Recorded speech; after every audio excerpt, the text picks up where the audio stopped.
My father was, he is on the left here, my father was officer of the General Staff of the Soviet Army. He was inspector of land forces, Soviet troops stationed in countries like Mongolia, Cuba, East European countries. This is the picture taken at the entrance of my Institute of Oriental Languages. It's a part of Moscow State University. As every Soviet student, I was, quote-unquote, volunteering for harvesting grain in Kazakhstan. By the end of my training in school, I was recruited by the KGB. This picture was taken on that day, and you can see again how happy it feels to be recruited by the KGB. Pay special attention to number of bottles on the table. One of my functions was to keep foreign guests permanently intoxicated the moment they land at Moscow airport. In 1967, the KGB attached me to this magazine, Look magazine. A group of 12 people arrived to USSR from United States to cover the 50th anniversary of October Socialist Revolution in my country. From the first page to the last page, it was a package of lies.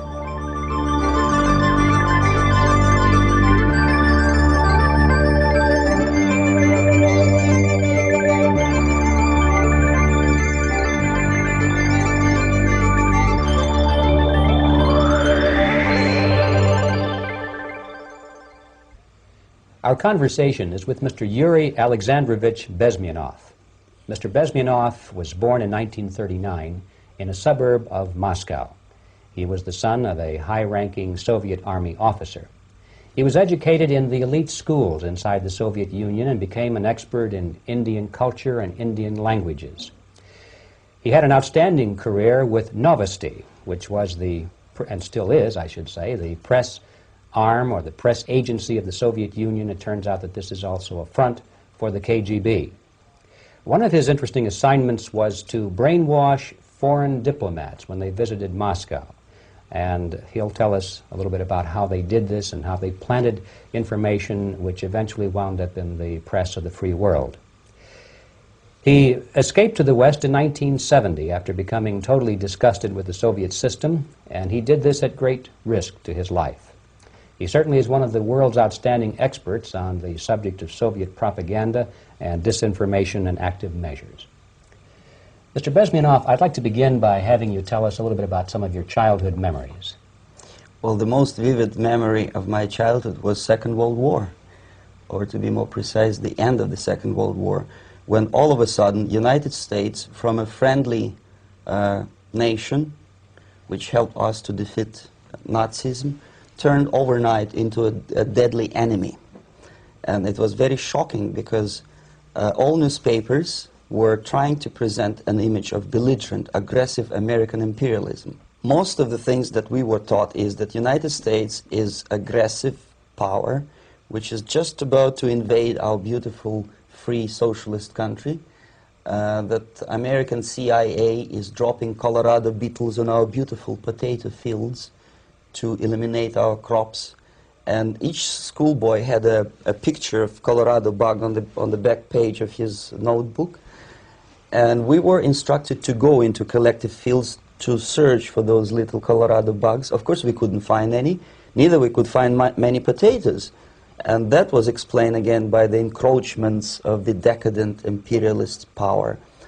The anti-American paranoia, hysteria in the Soviet propaganda was to such of such a higher degree that many less skeptical people or less stubborn would really believe that the United States is just about to invade our beautiful motherland, and some secretly hope that it will come true. That's interesting. Yes. Well, getting back to life inside the Soviet Union or inside communist countries in general, in this country, at the university level primarily, we read and hear that the Soviet system is different from ours, but not that different, and that there is a convergence developing between all of the systems of the world, and that really doesn't make an awful lot of difference what system you live under, because you have corruption and dishonesty and tyranny and all that sort of thing. From your personal experience, what is the difference between life under communism and life in the United States?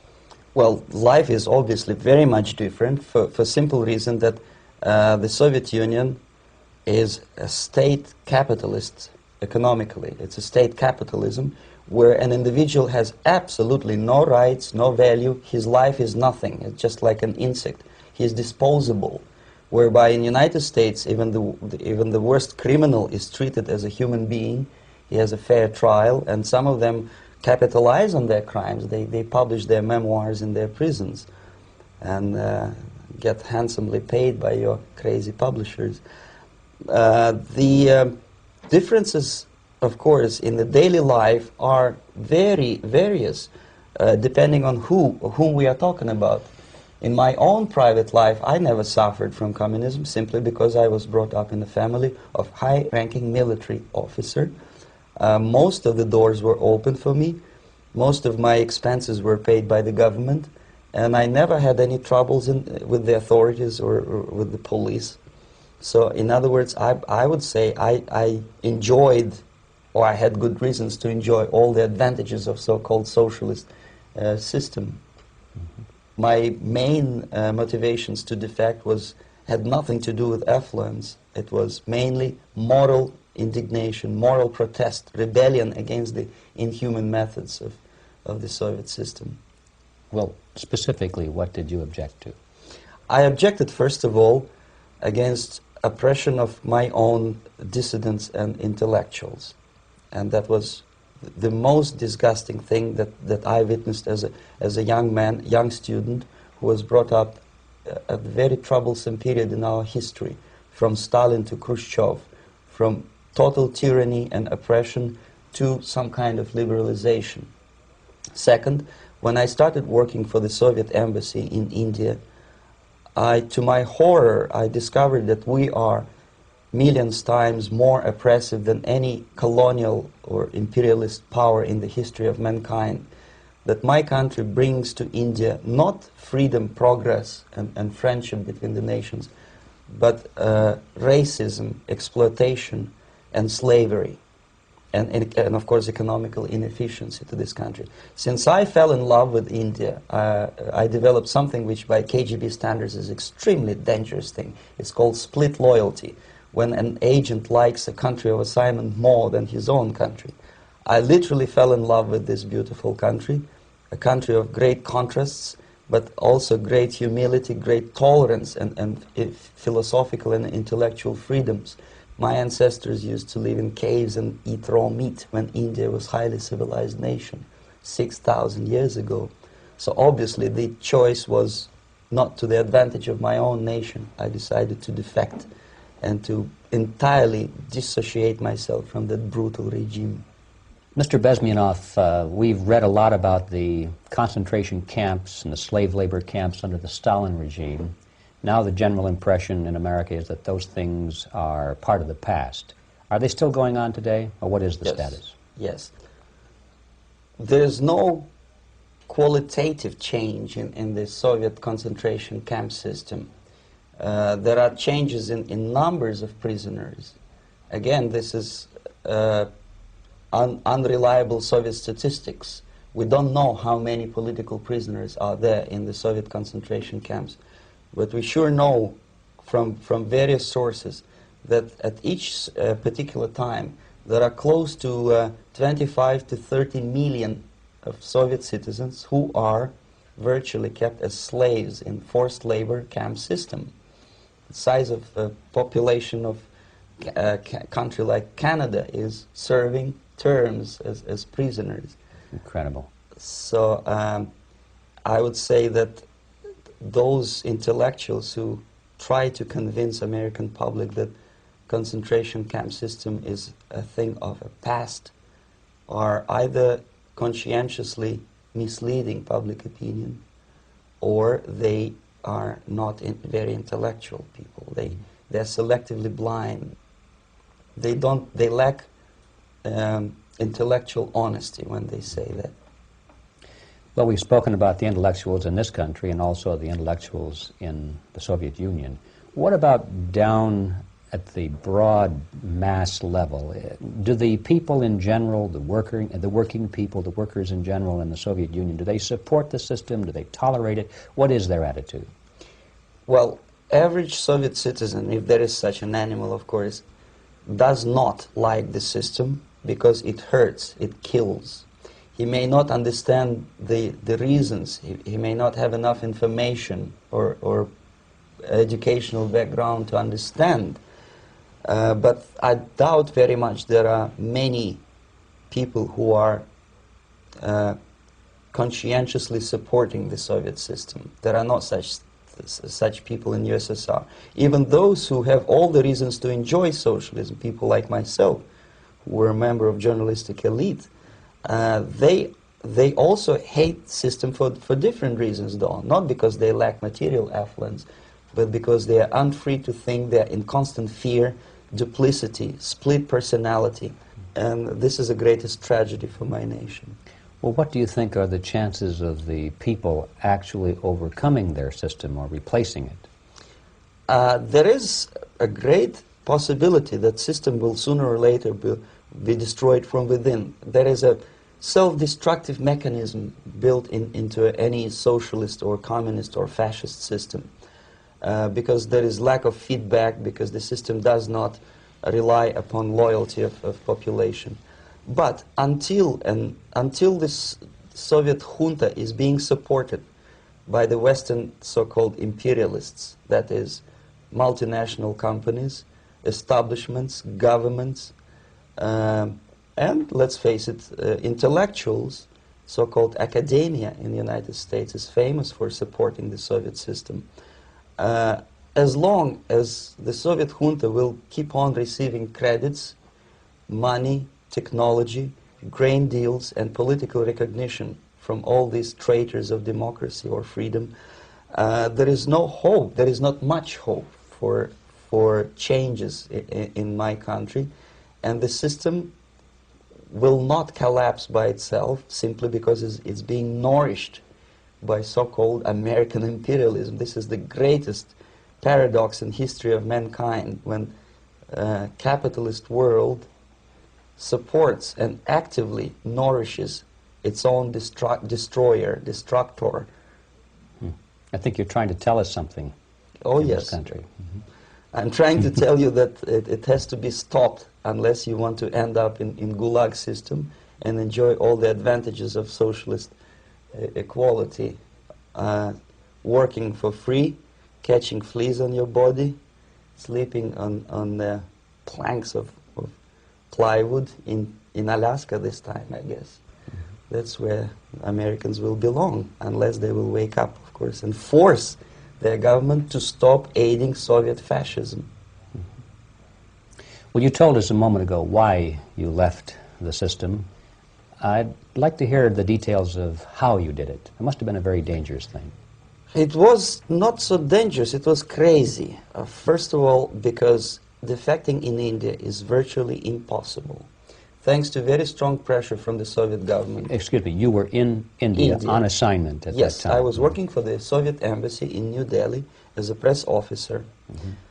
And defecting for a Soviet diplomat is next to impossible. It's a suicide, as I said, because a great friend Indira Gandhi pushed a law through parliament which says, and I quote, "No defector from any country has a right of political asylum in any embassy on the territory of Indian Republic," which is a masterpiece of hypocrisy. No other defector but a Soviet one needs a political asylum.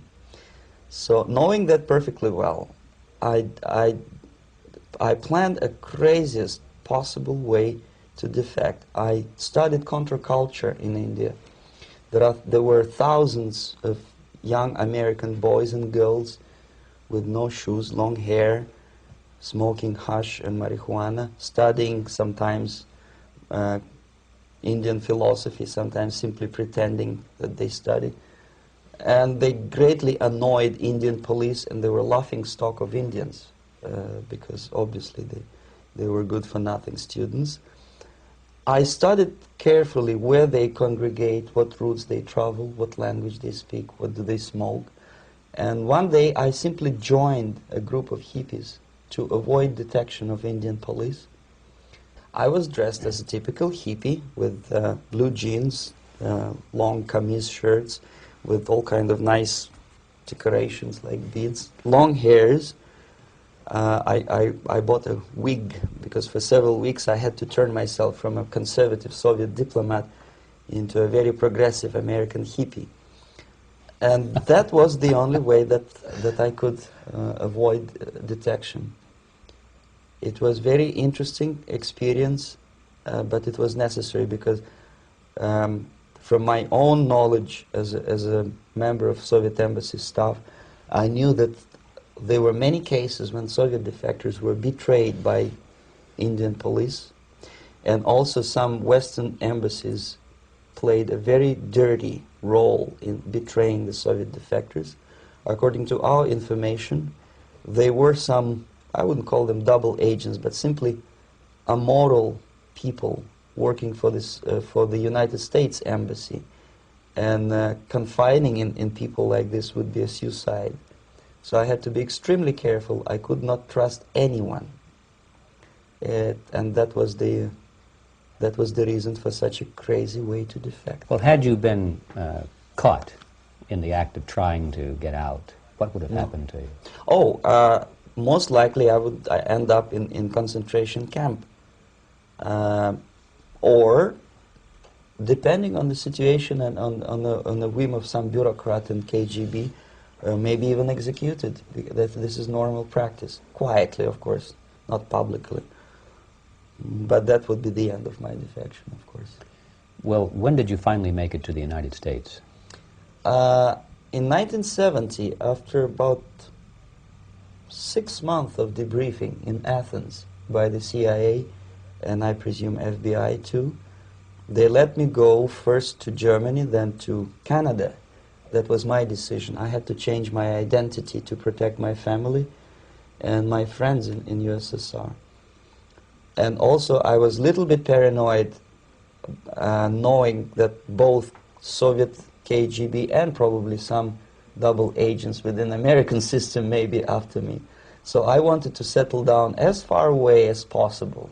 I requested CIA to give me some kind of new identity and just let me go on my own. And I settled in Canada. I was a student. I changed many professions, from farm help and laundry truck driver to language instructor and broadcaster for Canadian Broadcasting Corporations in Montreal. Well, have you had any threats on your life or any unpleasant in about 5 years, KGB eventually discovered that I am working for Canadian Broadcasting. I made a very big mistake. I started working for overseas service of CBC, which is similar to Voice of America, in Russian language. And of course, monitoring service in USSR picked up every new voice. Every new announcer, they would make it a point to discover who he is. And in 5 years, sure enough, slowly but surely, they discovered that I am not Thomas Schumann, that I am Yuri Alexandrovich Bezmenov, and that I am working for Canadian Broadcasting, and undermining beautiful détente between Canada and USSR. And the Soviet ambassador Alexander Yakovlev made it his personal effort to discredit me. He complained to Pierre Trudeau, who is known to be a little bit soft on socialism. And the management of CBC behaved in a very strange, cowardly way, unbecoming to representatives of an independent country like Canada. They listened to every suggestion that Soviet ambassador gave, and they started shameful investigation, analyzing content of my broadcasts to USSR. And sure enough, they discovered that some of my statements were probably would be offending to the Soviet Politburo. So I had to leave my job. And of course, subtle intimidations. They would say something like, please cross the street carefully because, you know, traffic is very heavy in Quebec. And fortunately, I know about the psychology and the logic of activity of the KGB, and I never allowed myself to be intimidated. This is the worst thing. This is what they expect a person, a defector, to be intimidated. Once they spot that you are scared, they keep on developing that line And then eventually you either have to give up entirely and work for them, or they neutralize you. They would definitely stop all kind of political activity, which they failed to do in my case, because I was stubbornly working for the Canadian Broadcasting. And in response to their intimidations, I said that, look, this is a free country, and I am as free as you are. And I also can drive very fast. And gun control is not yet established in Canada, so I had a couple of good shotguns in my basement. So welcome to visit me someday with your Kalashnikovs machine guns. So obviously it didn't work. Intimidation didn't work. So they tried different approach, as I described. They approached on the highest level, on the level of Canadian bureaucracy. And on that level they were successful. On that level they were successful. On individual level they failed flat. Mr. Bezmenov has brought a series of slides with him that he has taken from the Soviet Union, and I think this is a good time to take a look at the slides. Yes. Now, the viewers will be able to see these slides as we talk about them. Yes, this is a collection of slides which are, some of them are snapshots from my family album, some of them are documents which I smuggled from the Soviet embassy, and some are reproductions from local mass media. I usually show them to establish my credibility as a defector. This is a picture of my native town, Mytishi, about 20 miles north from Moscow. Characteristically, there is a statue of Comrade Lenin in the central square. This is myself at the age of 7, again, characteristically, under the statue of Comrade Stalin, extending his friendly hand to peoples of the world. At that age, of course, I was still idealistically minded young communist, and I still believe that sooner or later things will go for better. But I realized that the system stinks, that something is fishy, and that ideology is fake. And the propaganda about advanced Soviet agriculture simply didn't meet the criteria of reality. If they talk about abundance of food and there is none in the stores, there must be something wrong. My father was, he is on the left here, my father was officer of the General Staff of the Soviet Army. He was inspector of land forces, Soviet troops stationed in countries like Mongolia, Cuba, East European countries. Were he alive today, most likely he would be inspecting Soviet troops in Nicaragua, Angola, and many other parts of the world. Fortunately, he died, and he didn't see the disgrace, because deep inside he was a Russian patriot. He didn't like the idea of expanding Soviet military might, especially in the areas where we were not welcomed at all. Unlike many other military officers, he was reporting directly to the Minister of Defense, bypassing KGB and diplomatic service. In other words, he was a trusted military professional. And my impression that this type of people are much less hawkish and adventuristic than party bureaucrats in Kremlin. When American mass media describes Soviet military as potentially dangerous counterpart for Pentagon, I simply laugh, because I know better. I know that the most dangerous part of the Soviet power structures are not military at all. Most likely, if they come to power in my country, they'll be more sensible negotiators for nuclear disarmament and withdrawal of the Soviet troops from many parts of the world. But if someone from the party structure or the KGB structure were to give the orders for a military they have to obey, they yes, would follow, because they are professional military. But they, you see, the triangle of power and hate in USSR is the party at the top, the party elite, the oligarchy of the party, then the military and the KGB at the bottom. They hate each other, and the most hated triangle, the most hated corner of the triangle is the Communist Party bureaucrats. They are the most adventuristic, senile megalomaniacs. They can start war, I wouldn't be surprised. Not the military. They know what war is. At least my father did. This is the picture taken at the entrance of my Institute of Oriental Languages. It's a part of Moscow State University. I graduated in 1963, And now, excuse me, which one were you on? I am on the right. You're on the right. And on the left is my my schoolmate Vadim Smirnov, who later was a apparatchik in the Central Committee of the Soviet Union Communist Party. What is an apparatchik? It's a functionary, something like civil service in British Empire. Someone who is never fired from the service. He stays there internally. He may not be promoted too high, but he's a dependable bureaucrat who will stay forever.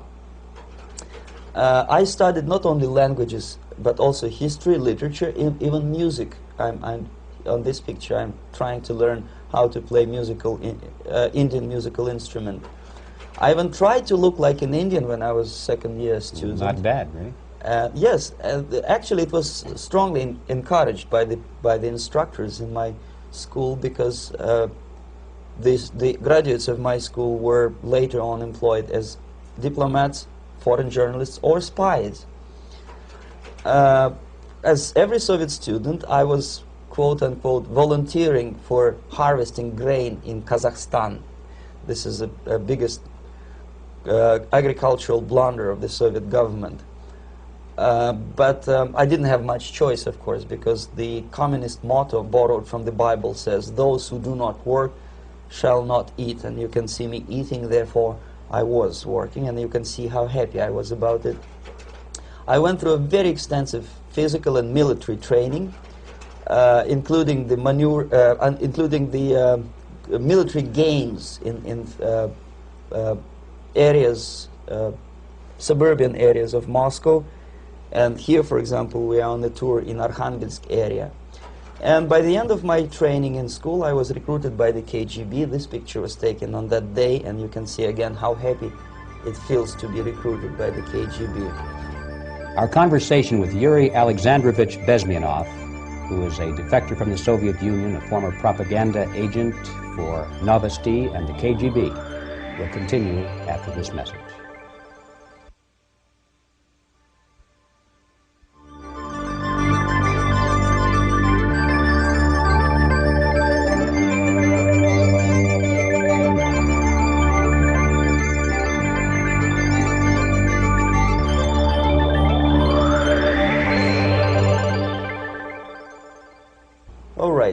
As every student in USSR, I went through very extensive physical and military training and civil defense training too. Unlike in the United States, where civil defense is virtually non-existent, zero.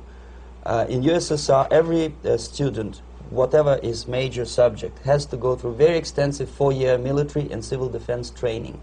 You can see me here with a group of students during one of the war games near Moscow.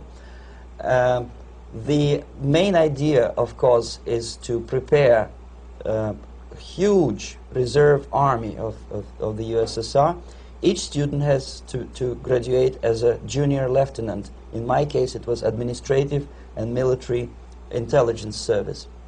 My first assignment was to India as a translator with the Soviet Economical Aid Group, building refinery complexes in Bihar state and Gujarat state. At that time, I was still naively, idealistically believing that what I was doing contributes to the understanding and cooperation between the nations. It took me quite a number of years to realize that what we were bringing to India was a new type of colonialism, 1,000 times more oppressive and exploitative than any colonialism or imperialism in history of mankind. But at that time, I was still hoping that, well, maybe it's not that bad, could be worse, and things may go for better. And I even tried to implement the beautiful Marxist motto, proletarians of all the countries unite. I tried to unite with a nice Indian girl, and I was fascinated by Indian culture, by the family life in this country. But obviously, Communist Party had different plans for my genes, so I had to marry this beautiful Russian girl. In the span of my career, I married 3 times. Most of these marriages were marriages of convenience, on advice from the Department of Personnel.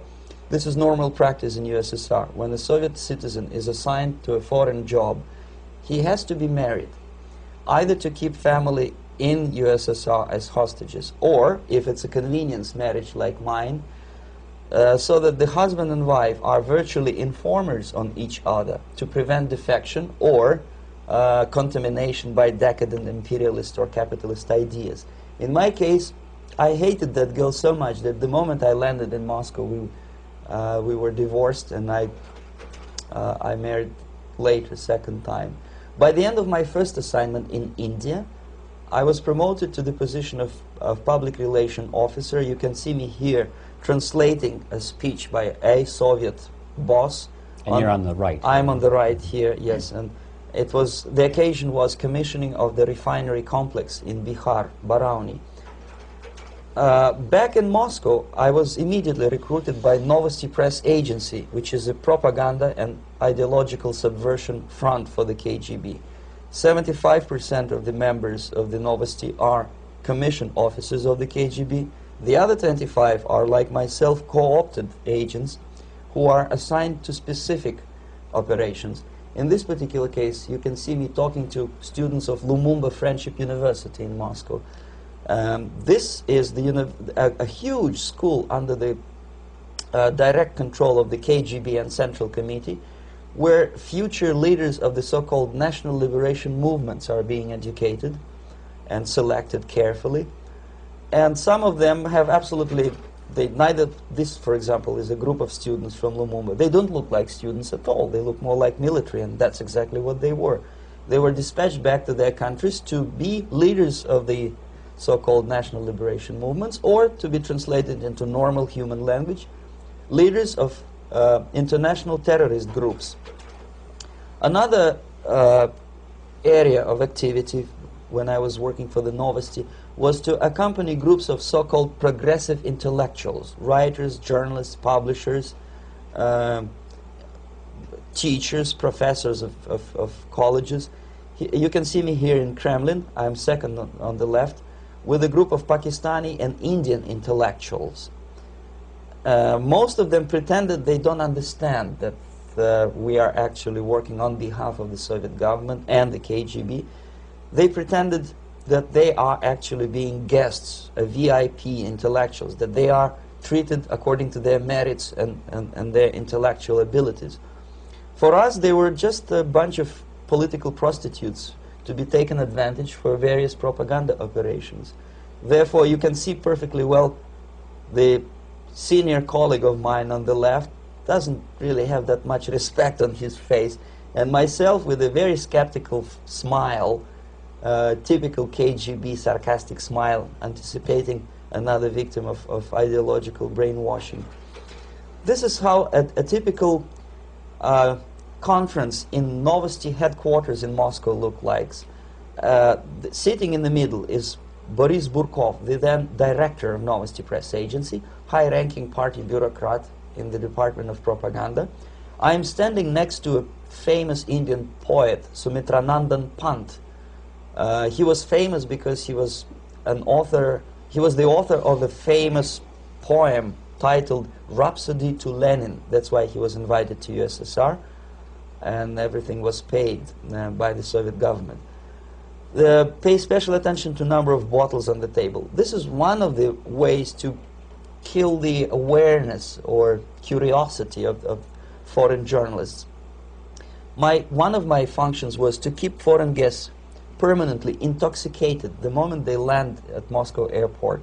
I had to take them to the VIP lounge and toast to friendship and understanding between the nations of the world. Glass of vodka, then a second glass of vodka. And in no time, my guests would be feeling very happy. They would see everything in kind of pink, nice color. And that's the way I had to keep them permanently for the next 15 or 20 days. At a certain point in time, I had to withdraw alcohol from them so that some of them, who are the most recruitable, would feel a little bit shaky, guilty, trying to remember what they were talking last night. That's the time to approach them with all kind of nonsense, such as joint communique or statement for Soviet propaganda. That's the time they are the most flexible. And of course, what they didn't understand, they didn't realize or pretended not to realize, that myself, who was drinking together with them, was not drinking at all. I had ways to get rid of alcohol through various techniques, including special pills which were given to me by my colleagues. But they were taking it seriously. In other words, they would consume quite large volumes of alcohol and feel quite uneasy next morning. In 1967, the KGB attached me to this magazine, Look magazine. A group of 12 people arrived to USSR from United States to cover the 50th anniversary of October Socialist Revolution in my country. From the first page to the last page, it was a package of lies, propaganda cliché, which were presented to American readers as opinions and deductions of American journalists. Nothing could be far from truth. These were not opinions. They were not opinions at all. They were the clichés which the Soviet propaganda wants American public to think that they think. If it does make any sense at all. It sure does, because from the viewpoint of the Soviet propaganda, although there are some subtle criticisms of the Soviet system, the basic message is that Russia today is a nice, functioning, efficient system supported by majority of population. That's the biggest lie. And of course, American intellectuals and journalists from Look magazine elaborated on that untruth in various different ways. They intellectualized that lie. They found all kinds of justifications for telling lies to American public. Excuse me, it was partly your job to make sure that they got these ideas, yes, and accepted them as their own ideas. Right. Actually, even before they arrived to USSR, and they paid astronomical sum of money for that visit, they were submitted, this Novosti Press Agency developed so-called backgrounders, 20-25 pages of information and opinions which were presented to the journalists even before they bought their tickets to Moscow. They had to analyze the situation, and judging on their reaction to that backgrounder, the local Novosti representative or local Soviet diplomat in Washington, D.C. would assess whether they be given visa to USSR or not. So they were selected ahead of time. Oh yes, they were pre-selected very carefully, and there is not much chance for honest journalists to arrive to USSR and to stay there for 1 year and to bring this package of lies back home. This, for example, is a centerfold of the Look magazine. They presented this monument erected by Communist Party in Stalingrad as the symbol, personification of Russian military might. And they said in the article, which is published on the site, that Soviets are very proud of the victory in the Second World War.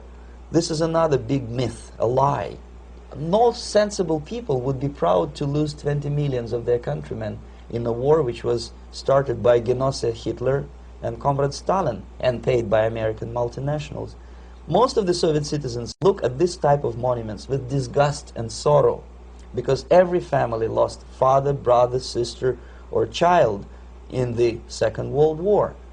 Yet American journalists who were trying to appease, to please their hosts, presented this picture on the centerfold as the symbol and personification of Soviet national, they call it Russian national spirit.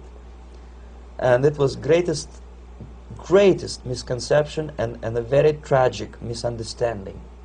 Of course, Look magazine was not distributed in USSR. The main audience was in the United States. But I presume that many Americans, millions of Americans who were reading Look magazine at that time, had absolutely wrong idea about the sentiments of my nation, about what the Soviets are proud of and what they hate. This is a group, you see the same lady with the sword in Stalingrad. This is the group of journalists. Myself is in the center with the same devilish smile. And Mr. Philip Harrington is on the extreme left there with his camera. This is the gentleman which was so deaf or so uninterested in what I had to say to him. This is the same picture, a blow-up of the same picture. Many guests from various countries, in this particular case from Asia and Africa, were taken by me as a Novosti Press Agency employee for a tour across Siberia, for example. We would show them typical kindergarten, you see, nothing special by American standards, just nice children sitting, eating their breakfast or lunch. What they could not understand, or they pretended not to understand, that this is an exemplary kindergarten. This is not the kindergarten for average person or average family in USSR. And we maintain that illusion in their minds.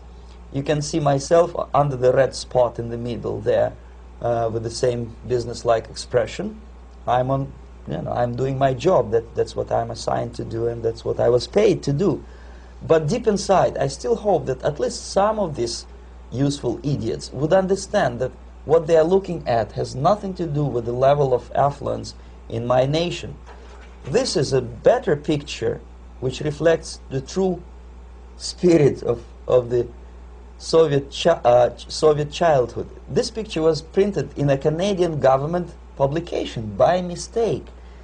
In the middle you can see children playing on a small courtyard, and the caption goes, "This is a typical kindergarten in Siberia." What these idiots didn't understand, that it is not kindergarten at all. It is a prison for children of political prisoners. But there was not a single mentioning that what they were visiting actually was an area of concentration camps. And the job of people like myself to help them to not to notice that they are actually talking to prisoners. Most of the children were dressed, especially on the occasion of the foreigners' visit. Of course, there were no corpses on the ground. There were no machine gun guards. And well, it looks not very pleasant, as you see.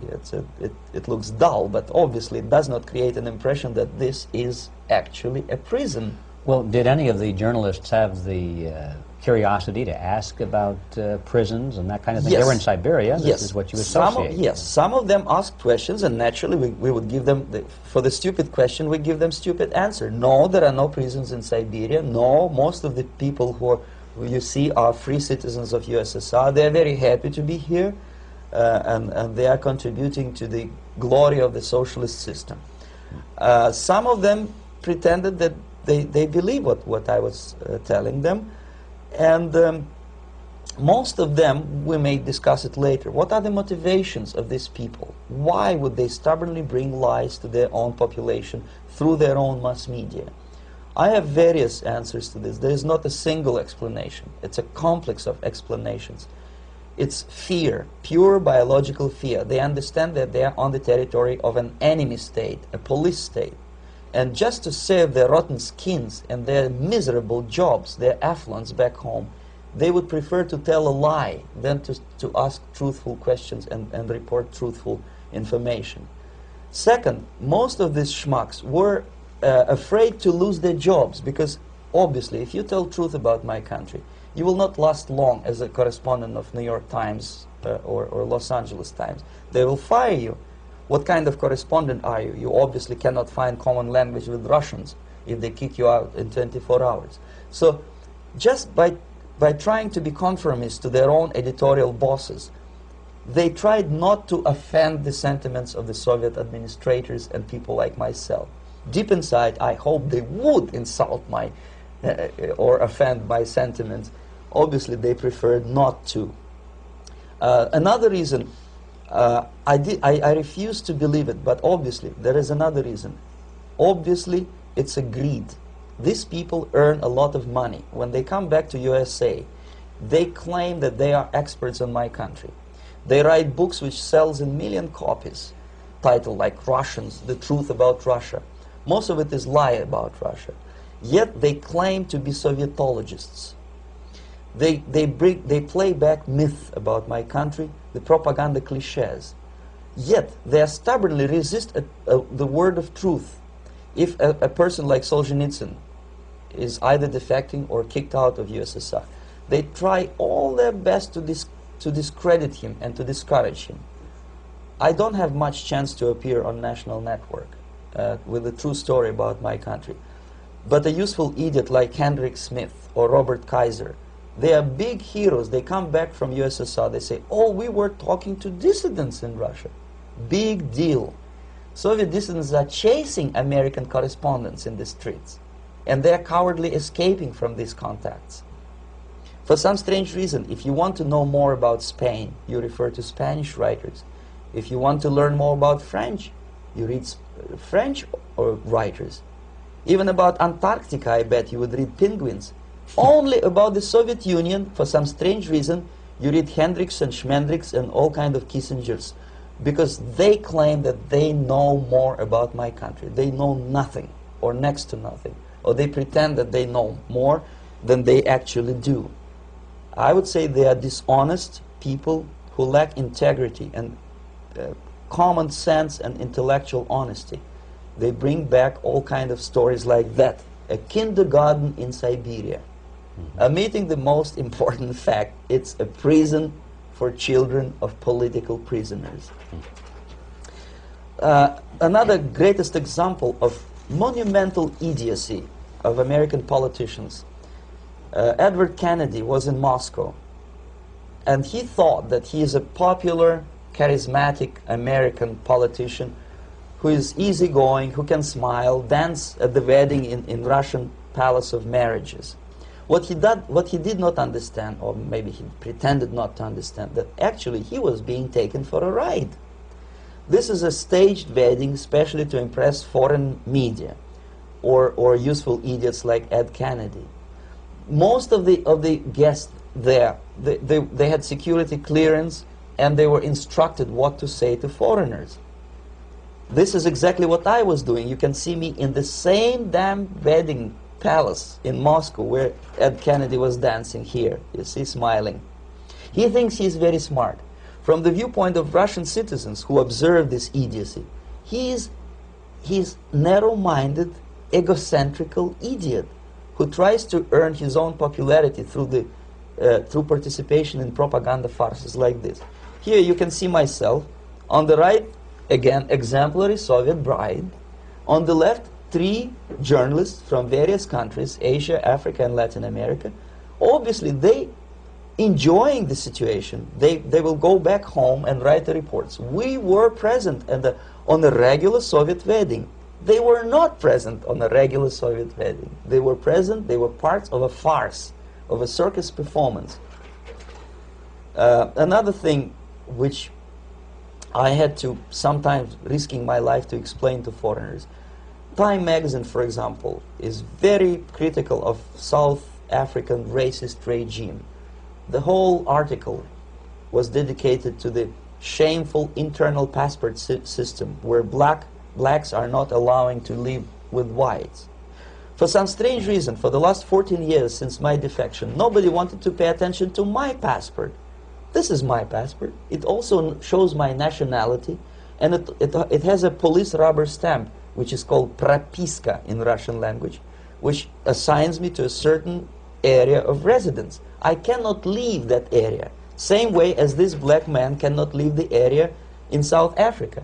Yet we call South African government racist regime. Not a single Jane Schmonda or Fonda is brave enough, courageous enough to come to media and say, look, this is what happens in USSR. I send a copy of my passport to many American liberals and civil rights defenders and all the other useful idiots. They never bothered to answer me back. This shows what kind of integrity, what kind of honesty these people are. They are a bunch of hypocrites because they don't want to recognize a good example of racism in my country. This is the first stage of befriending a professor. You can see myself on the left with the same James Bond smile. On the right is my KGB supervisor, Comrade Leonid Mitrokhin, and in the middle a professor of political science in Delhi University. The next stage would be to invite him to a gathering of Indo-Soviet Friendship Society. There he is sitting next to his wife before he is being sent to USSR for free trip. Everything is paid by the Soviet government. He was made to believe that he is invited to USSR because he is a talented, sober-thinking intellectual.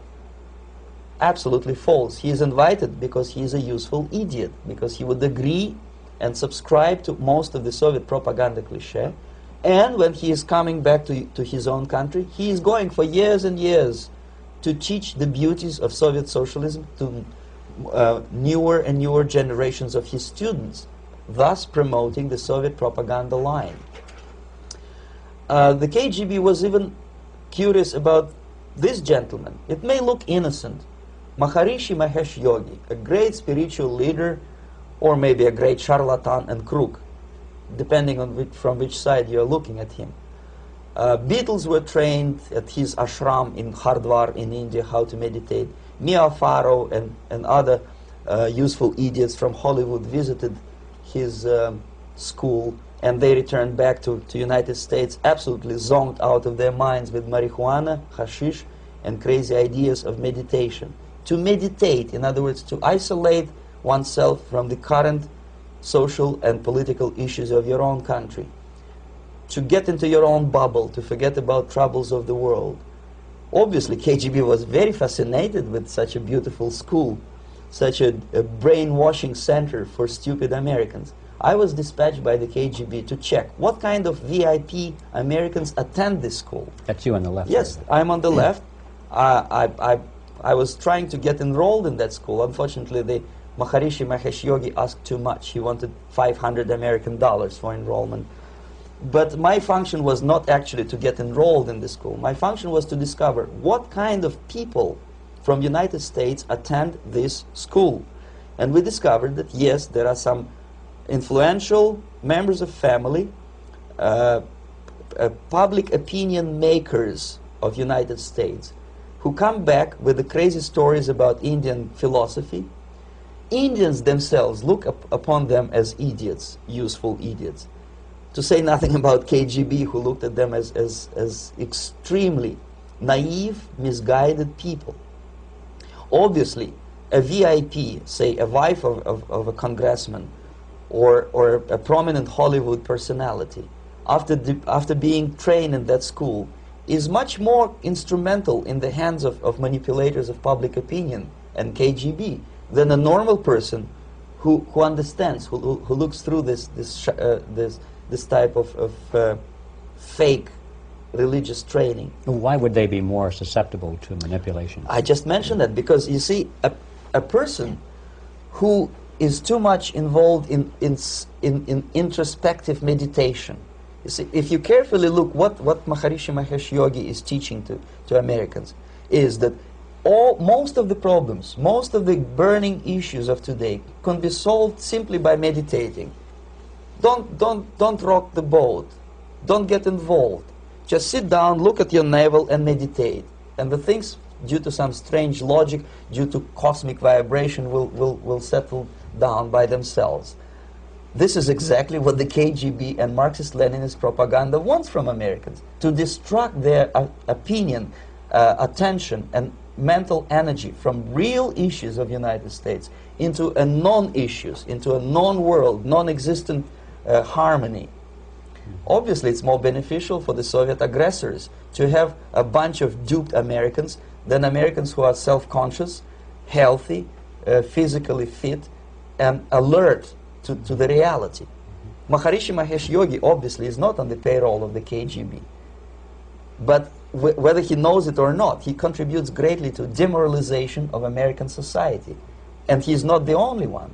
There are hundreds of those gurus who come to your country to capitalize on naivete and stupidity of Americans. It's a fashion. It's a fashion to meditate. It's a fashion not to be involved.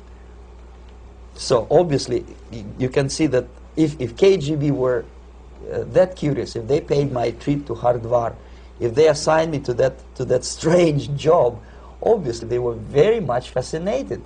They were convinced that that type of brainwashing is very efficient and instrumental in demoralization of the United States.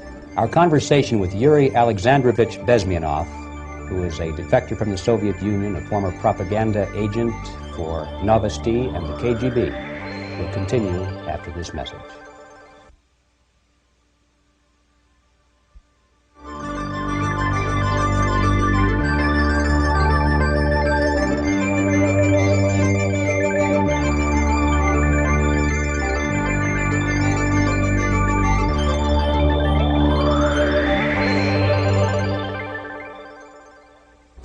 This picture shows the part of the building of USSR embassy, and my supervisors. On the left is Comrade Mehdi, an Indian communist, and on the right, Comrade Mitrokhin, my supervisors in the secret department of research and counter-propaganda. It has nothing to do with either research or counter-propaganda. Most of the activity of that department was to compile huge volume of information on individuals who were instrumental in creating public opinion. Publishers, editors, journalists, actors, educationalists, professors of political science, members of parliament, representatives of business circles. Most of these people were divided roughly in two groups. Those who would toe the Soviet foreign policy, they would be promoted to the positions of power through media and public opinion manipulation. Those who refused the Soviet influence in their own country would be character assassinated or executed physically come revolution. Same way as in the small town of Hue in South Vietnam, several thousands of Vietnamese were executed in one night when the city was captured by Viet Cong for only 2 days. And American CIA could never figure out how could possibly communists know each individual, where he lives, where to get him, and would be arrested in one night, basically in some 4 hours before dawn, put on a van, taken out of the city limits and shot. The answer is very simple. Long before communists occupied the city, there was extensive network of informers, local Vietnamese citizens, who knew absolutely everything about people who are instrumental in public opinion, including barbers and taxi drivers. Everyone who was sympathetic to the United States was executed. Same thing was done under the guidance of the Soviet embassy in Hanoi, and same thing I was doing in New Delhi. To my horror, I discovered that in the files where people were doomed to execution, there were names of pro-Soviet journalists with whom I was personally friendly. Pro-Soviet? Yes. They were idealistically minded leftists who made several visits to USSR, and yet the KGB decided that come revolution or drastic changes in political structure of India, they will have to go. Why is that? Because they know too much. Simply because, you see, the useful idiots, the leftists who are idealistically believing in the beauty of Soviet socialist or communist or whatever system, when they get disillusioned, they become the worst enemies. That's why my KGB instructors specifically made the point, never bother with leftists. Forget about these political prostitutes. Aim higher. This was my instruction. Try to get into large circulation, established conservative media. Rich, filthy rich movie makers, intellectuals, so-called academic circles. Cynical, egocentric people who can look into your eyes with angelic expression and tell you a lie. These are the most recruitable people, people who lack moral principles, who are either too greedy or too suffer from self-importance. They feel that they matter a lot. These are the people who KGB wanted very much to recruit. But to eliminate the others, to execute the others, don't they serve some purpose? Wouldn't they be the ones we rely on? They serve purpose only at the stage of destabilization of a nation. For example, your leftists in the United States, all these professors and all these beautiful civil rights defenders, they are instrumental in the process of the subversion only to destabilize the nation. When their job is completed, they are not needed anymore. They know too much. Some of them, when they get disillusioned, when they see that Marxist-Leninists come to power, obviously they get offended. They think that they will come to power. That will never happen, of course. They will be lined up against the wall and shot. But they may turn into the most bitter enemies of Marxist-Leninists when they come to power. And that's what happened in Nicaragua. You remember most of these former Marxist-Leninists were either put to prison or one of them split, and now he's working against Sandinistas. It happened in Grenada when Maurice Bishop was already a Marxist. He was executed by a new Marxist who was more Marxist than this Marxist. Same happened in Afghanistan when first there was Taraki, he was killed by Amin, then Amin was killed by Babrak Karmal with the help of KGB. Same happened in Bangladesh when Mujibur Rahman, very pro-Soviet leftist, was assassinated by his own Marxist-Leninist military comrades. It's the same pattern everywhere. The moment they serve their purpose, all the useful idiots are either be executed entirely, all the idealistically minded Marxists, or exiled or put in prisons, like in Cuba. Many former Marxists are in Cuba, in prison. So most of the Indians who were cooperating with the Soviets, especially with our Department of Information of the USSR Embassy, were listed for execution. And when I discovered that fact, of course I was sick. I was mentally and physically sick. I thought that I'm going to explode one day during the briefing at the ambassador's office. I would stand up and say something that we are basically a bunch of murderers. That's what we are. It has nothing to do with friendship and understanding between the nation and blah, blah, blah. We are murderers. We behave as a bunch of thugs in a country which is hospitable to us, a country which with ancient traditions. But I did not defect. I tried to get the message across. To my horror, nobody wanted even to listen, least of all to believe what I had to say. And I tried all kinds of tricks. I would leak information through letters or lost documents or something like that, and still I got no message. The message was not published, even in the conservative mass media of India. The immediate impulse to defect was Bangladesh crisis, which was described by American correspondents as Islamic grassroots revolution, which is absolute baloney. There was nothing to do with Islam, and there was no grassroots revolution. Actually, there are no grassroots revolutions, period. Any revolution is a byproduct of a highly organized group of conscientious and professional organizers, but it has nothing to do with grassroots. In Bangladesh, it was nothing with grassroots. Most of the Awami League party members, Awami League means People's Party, were trained in Moscow in the High Party School. Most of the Mukti Fauj leaders, Mukti Fauj in Bengali means People's Army, same as SWAPO and all kind of liberation armies all over the world, the same bunch of useful idiots.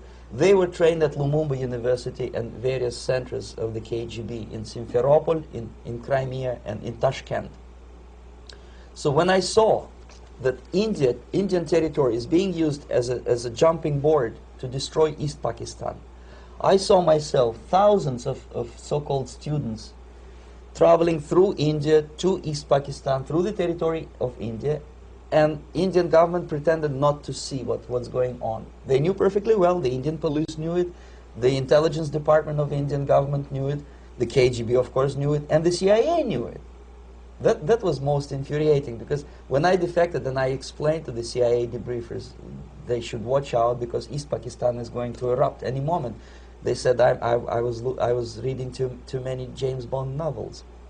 Anyway, so East Pakistan was doomed. One of my colleagues in the Soviet consulate in Calcutta, when he was dead drunk, he ventured into the basement to relieve himself, and he found big boxes which said printed matter to Dhaka University. Dhaka is the capital of East Pakistan. And since he was drunk and curious, he opened one of the boxes and he discovered not printed matter. He discovered Kalashnikov guns and ammunition in there. Anyway, it's a long story. When I saw the preparations for the invasion into East Pakistan, obviously I wanted to defect immediately. The only thing I couldn't at that time make up my mind when and where and how. One of the reasons, of course, you see, I was in love with India. I mentioned it before. I spoke the languages. I socialized with people. And I understood that I had to act fast unless I want this beautiful country to be permanently and irreparably damaged by our presence. One of the reasons not to defect was, as you can see, I was living in relative affluence. Who the hell in the normal mind would defect and do what? To be abused by your media, to be called McCarthyist and fascist and paranoid, or to drive a taxi in New York City? What for? What the hell for should I defect? To be abused by Americans, to be insulted in exchange for my effort to bring the truthful information about impending danger of subversion. As you can see, I was living in quite a comfortable conditions next to swimming pool, where Indians were not allowed, by the way. I was highly paid expert in propaganda. I had my family. I was respected by my nation. My career was cloudless. The third reason, how to defect with the family. To defect with the baby and the wife would be virtual suicide, because according to law, that hypocritical law which I quoted before, the Indian police will have to hand me over back to the KGB, and that will be the end of my defection and probably my life. Again, I cannot smuggle my wife because she was not quite sure what I was doing.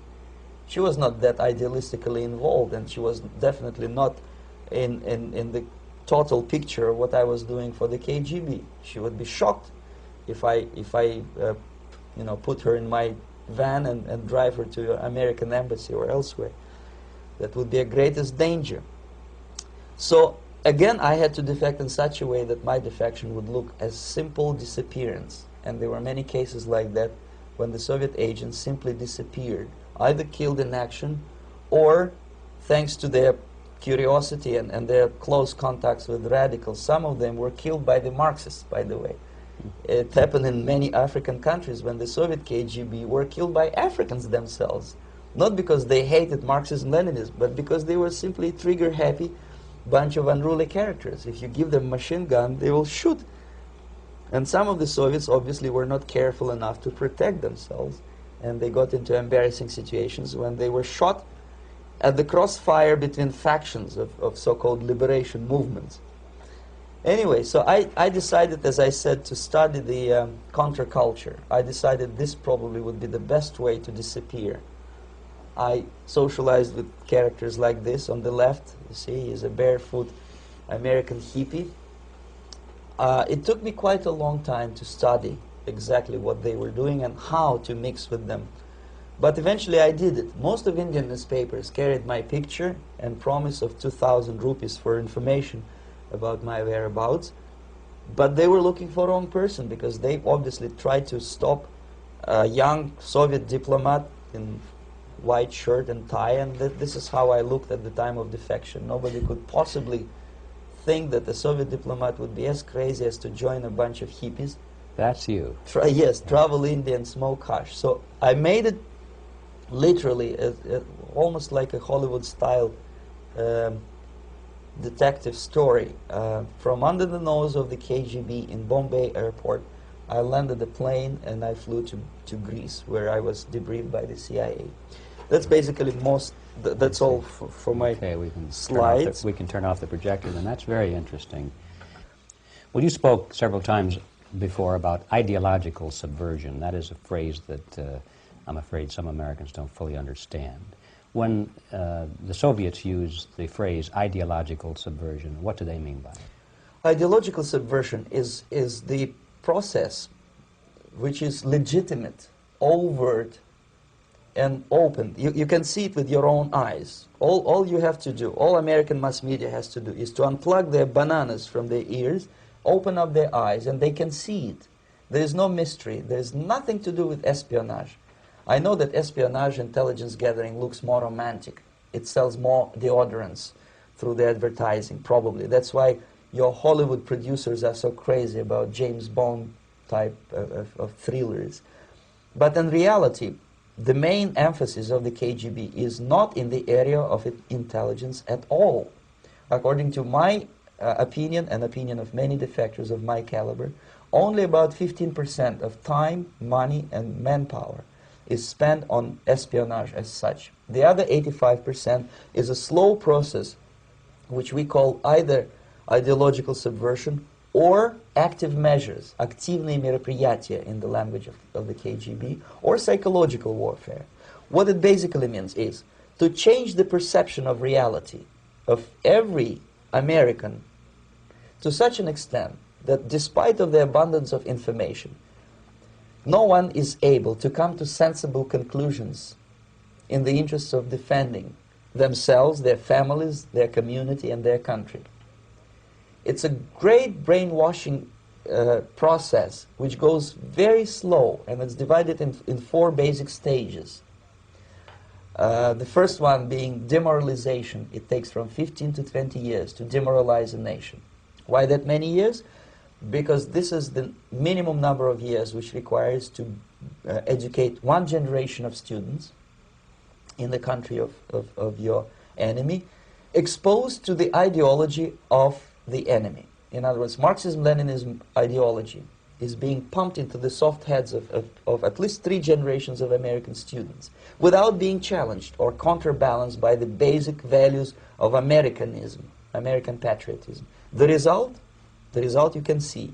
Most of the people who graduated in the 60s, dropouts or half-baked intellectuals, are now occupying the positions of power in the government, civil service, business, mass media, educational system. You are stuck with them. You cannot get rid of them. They are contaminated. They are programmed to think and react to certain stimuli in a certain pattern. You cannot change their mind, even if you expose them to authentic information, even if you prove that white is white and black is black. You still cannot change the basic perception and the logic of behavior. In other words, these people, the process of demoralization is complete and irreversible. To get rid society of these people, you need another 20 or 15 years to educate a new generation of patriotically minded and common sense people who would be acting in favor and in the interests of the United States society. And yet these people who've been programmed and, as you say, in place and Yes. who are favorable to an opening with the Soviet concept, these are the very people who would be marked for extermination in this country? Most of them, yes. Simply because the psychological shock when they will see in future what the beautiful society of equality and social justice means in practice, obviously they will revolt. They will be very unhappy, frustrated people. And the Marxist-Leninist regime does not tolerate these people. They will join the links of dissenters, dissidents. Unlike in present United States, there will be no place for dissent in future Marxist-Leninist America. Here you can get popular like Daniel Ellsberg and filthy rich like Jane Fonda for being dissident, for criticizing your Pentagon. In future, these people will be simply squashed like cockroaches. Nobody is going to pay them nothing for their beautiful, noble ideas of equality. This they don't understand, and it will be a greatest shock for them, of course. The demoralization process in the United States is basically completed already. For the last 25 years. Actually, it's overfulfilled because demoralization now reaches such areas where previously not even Comrade Andropov and all his experts would even dream of such a tremendous success. Most of it is done by Americans to Americans, thanks to lack of moral standards. As I mentioned before, exposure to true information does not matter anymore. A person who was demoralized is unable to assess true information. The facts tell nothing to him. Even if I shower him with information, with authentic proof, with documents, with pictures, even if I take him by force to the Soviet Union and show him concentration camp, he will refuse to believe it until he is going to receive a kick in his fat bottom. When a military boot crashes his balls, then he will understand, but not before that. That's the tragic of the situation of demoralization. So basically America is stuck with demoralization, and unless, even if you start right now, here, this minute, you start educating new generation of Americans, it will still take you 15 to 20 years to turn the tide of ideological perception of reality back to normalcy and patriotism. The next stage is destabilization. This time, subverter does not care about your ideas and the patterns of your consumption. Whether you eat junk food and get fat and flabby, doesn't matter anymore. This time, and it takes only from 2 to 5 years to destabilize a nation, what matters is essentials: economy, foreign relations, defense systems. And you can see it quite clearly that in some areas, in such sensitive areas as defense and economy, the influence of Marxist-Leninist ideas in the United States is absolutely fantastic. I could never believe it 14 years ago when I landed in this part of the world that the process will go that fast. The next stage, of course, is crisis. It may take only up to 6 weeks to bring a country to the verge of crisis. You can see it in Central America now. And after crisis, with a violent change of power, structure, and economy, you have so-called the period of normalization. It may last indefinitely. Normalization is a cynical expression borrowed from Soviet propaganda. When the Soviet tanks moved into Czechoslovakia in '68, Comrade Brezhnev said, "Now the situation in brotherly Czechoslovakia is normalized." This is what will happen in the United States if you allow all these schmucks to bring the country to crisis, to promise people all kind of goodies and the paradise on earth, to destabilize your economy, to eliminate the principle of free market competition, and to put a big brother government in Washington, D.C., with benevolent dictators like Walter Mondale, who will promise lots of things, never mind whether the promises are fulfillable or not. He will go to Moscow to kiss the bottoms of new generation of Soviet assassins, never mind. He will create false illusions that the situation is under control. Situation is not under control. Situation is disgustingly out of control. Most of the American politicians, media, and educational system trains another generation of people who think they are living at a peacetime. False. United States is in the state of war, undeclared total war against the basic principles and the foundations of this system. And the initiator of this war is not Comrade Andropov, of course. It's the system. However ridiculous it may sound, the world communist system or the world communist conspiracy, whether I scare some people or not, I don't give a hoot. If you are not scared by now, nothing can scare you. But you don't have to be paranoid about it. What actually happens now, that unlike myself, you have literally several years to live on unless the United States wake up. The time bomb is ticking. With every second, the disaster is coming closer and closer. Unlike myself, you will have nowhere to defect to, unless you want to live in Antarctica with penguins. This is it. This is the last country of freedom and possibility. Okay, so what do we do? What is your recommendation to the American people? Well, the immediate thing that comes to my mind is, of course, there must be a very strong national effort to educate people in the spirit of real patriotism, number one. Number two, to explain them the real danger of socialist, communist, whatever, welfare state, big brother government. If people will fail to grasp the impending danger of that development, nothing ever can help United States. You may kiss goodbye to your freedom, including freedoms to homosexuals, to prison inmate. All these freedoms will vanish, evaporate in 5 seconds, including your precious lives. The second thing, the moment at least part of United States population is convinced that the danger is real, they have to force their government. And I'm not talking about sending letters, signing petitions, and all this beautiful, noble activity. I'm talking about forcing United States government to stop aiding communism. Because there is no other problem more burning and urgent than to stop the Soviet military-industrial complex from destroying whatever is left of the free world. And it is very easy to do. No credits, no technology, no money, no political or diplomatic recognition, and of course no such idiocy as grain deals to USSR. The Soviet people, 270 millions of Soviets, will be eternally thankful to you if you stop aiding a bunch of murderers who sit now in Kremlin and whom President Reagan respectfully calls government. They do not govern anything, least of all such complexity as the Soviet economy. So basic, two very simple, maybe too simplistic answers or solutions, but nevertheless they are the only solutions. Educate yourself, understand what's going on around you. You are not living at the time of peace. You are in a state of war, and you have precious little time to save yourself. You don't have much time, especially if you are talking about young generation.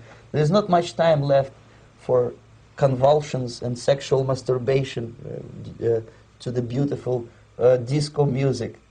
Very soon it will go, just overnight. If we are talking about capitalists or wealthy businessmen, I think they are selling the rope on which they will hang very soon. If they don't stop, if they cannot curb their unsettled desire for profit, and if they keep on trading with the monster of the Soviet communism, they are going to hang very soon. And they will pray to be killed, but unfortunately they will be sent to Alaska probably to manage industry of slaves. It's simplistic. I know it sounds unpleasant. I know Americans don't like to listen to things which are unpleasant. But I have defected not to tell you the stories about such idiocy as microfilm, James Bond type espionage. This is garbage. You don't need any espionage anymore. I have come to talk about survival. It's a question of survival of this system. You may ask me, what is it in for me? Survival, obviously, because unlike, as I said, I am now in your boat. If we sing together, we'll sing beautifully together. There is no other place on this planet to defect to.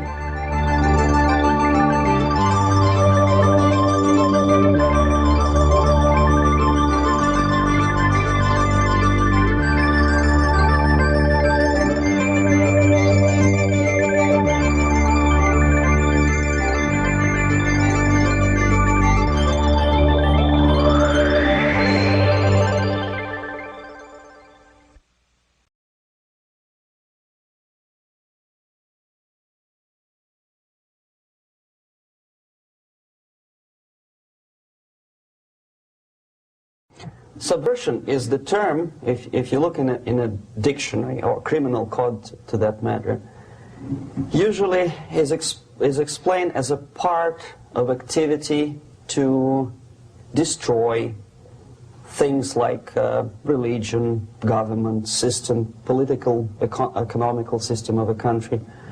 And usually it's linked to espionage and such romantic things as blowing up bridges, sidetracking trains, cloak and dagger activity in Hollywood style.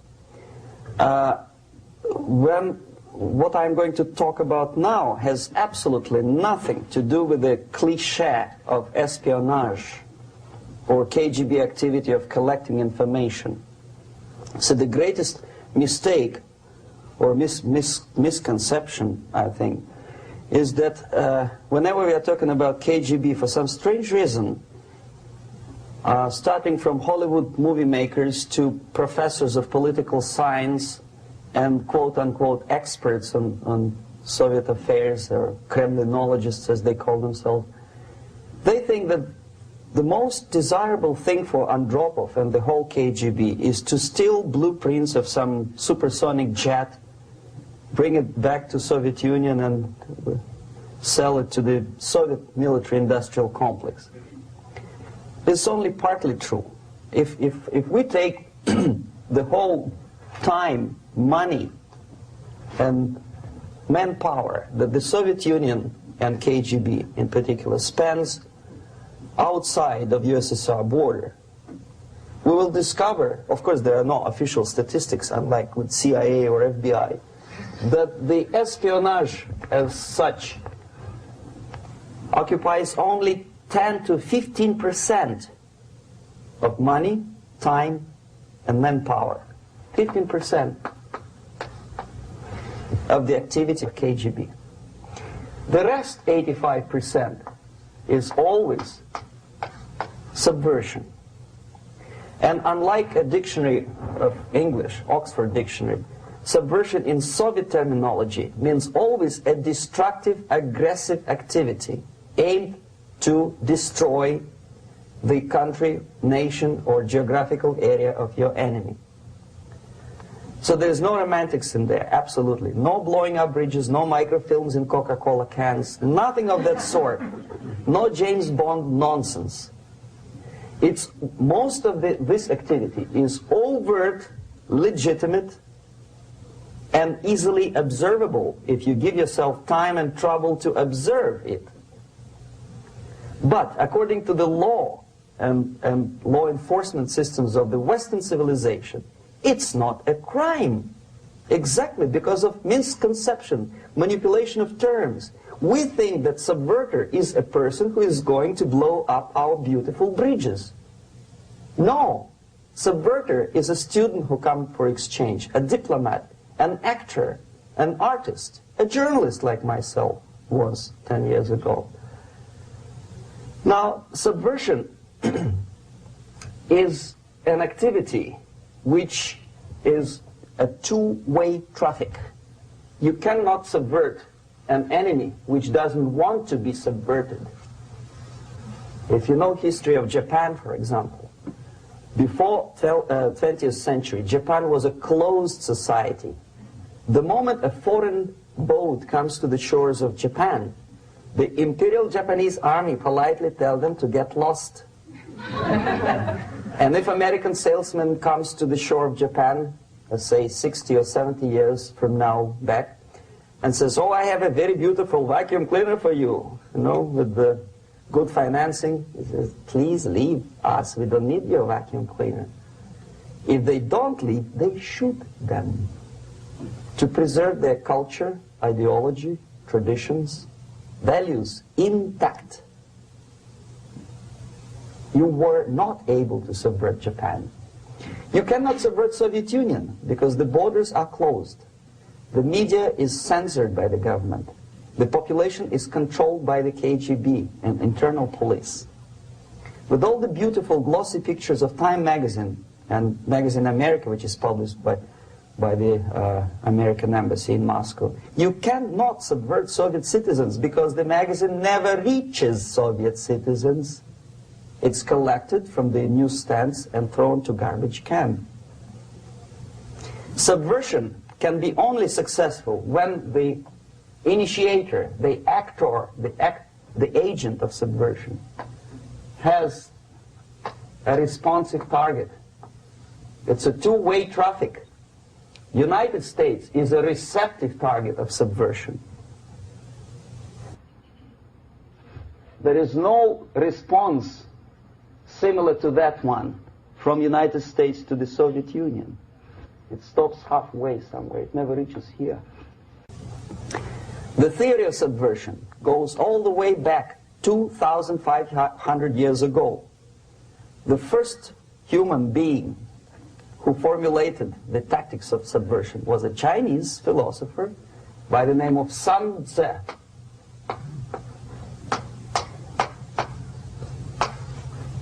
2,500 years BC. He was an advisor for several imperial courts in ancient China. And he said, after long meditation, that to implement state policy in a warlike manner, it's the most counterproductive, barbaric, and inefficient to fight on a battlefield. You know that war is continuation of state policy, right? So if you want successfully to implement your state policy, and you start fighting, this is the most idiotic way to do it. The highest art of warfare is not to fight at all, but to subvert anything of value in the country of your enemy, until such time that the perception of reality of your enemy is screwed up to such an extent that he does not perceive you as an enemy, and that your system, your civilization, and your ambitions look to your enemy as an alternative, if not desirable, then at least feasible. Better red than dead. That's the ultimate purpose, the final stage of subversion, after which you can simply take your enemy without a single shot being fired, if the subversion is successful. This is basically what subversion is. As you see, not a single mentioning of blowing up bridges. Of course, Sun Tzu didn't know about blowing up bridges. Maybe there were not that many bridges at that time. But the basics of subversion is being taught to every student of KGB school in USSR and to officers of military academies. I'm not sure if the same author is included in the list of reading for American officers, to say nothing about ordinary students of political science. I had difficulty to find the translation of Sun Tzu in the library of a university in Toronto and later on here in Los Angeles. But it's a book which is not available. It is forced to every student in USSR. Every student who is taught to be dealing further in his future career with foreigners. What subversion is? Basically, it consists of 4 periods, time-wise. If we start from here and go this way, time, right? This is the beginning point. The first stage of subversion is the process which is called, basically, demoralization. It says for itself what it is.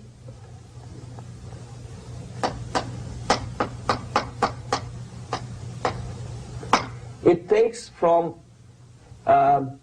say, 15 to 20 years to demoralize a society.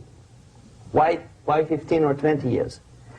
This is the time sufficient to educate one generation of students or children. One generation. One lifetime span of a person, a human being, which is dedicated to study, to shaping up the outlook, ideology, personality. No more, no less. Usually it takes from 15 to 20 years. What it includes? It includes influencing, or by various methods, infiltration, propaganda methods, direct contacts, doesn't really matter. I will describe them later. Of various areas where public opinion is formulated or shaped. Religion, educational system, social life, administration, law enforcement system, military, of course, and labor and employer relations, economy. Okay?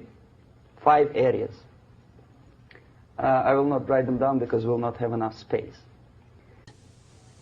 Sometimes when I describe all the methods, students ask me question, are you sure this is the result of the Soviet influence? Not necessarily. You see, the tactic of subversion, about which I'm talking, is similar to the martial art, the Japanese martial art. If some of you are familiar with that tactic, probably you will remember that if an enemy is bigger and heavier than yourself, it would be very painful to resist his direct strike. If a heavier person wants to strike me in the face, it would be very naive and counterproductive to stop his blow. The Chinese and Japanese judo art tells us what to do. First to avoid the strike, then to grab the fist and continue his movement in the direction where it was before, right? Until the enemy crashes in the wall. You see? So, what happens here? The target country obviously does something wrong. If it's a free democratic society, there are many different movements within the society. There are obviously, in every society, there are people who are against this society. They may be simple criminals, ideologically in disagreement with the state policy, conscientious enemies, simply psychotic personalities who are against anything, right? And finally, there are a small group of agents of a foreign nation, bought, subverted, recruited, right? The moment all these movements will be directed in one direction, right? This is the time to catch that movement and to continue it until the movement forces the whole society into collapse, into crisis, right? So that's exactly the martial art tactic. We don't stop an enemy.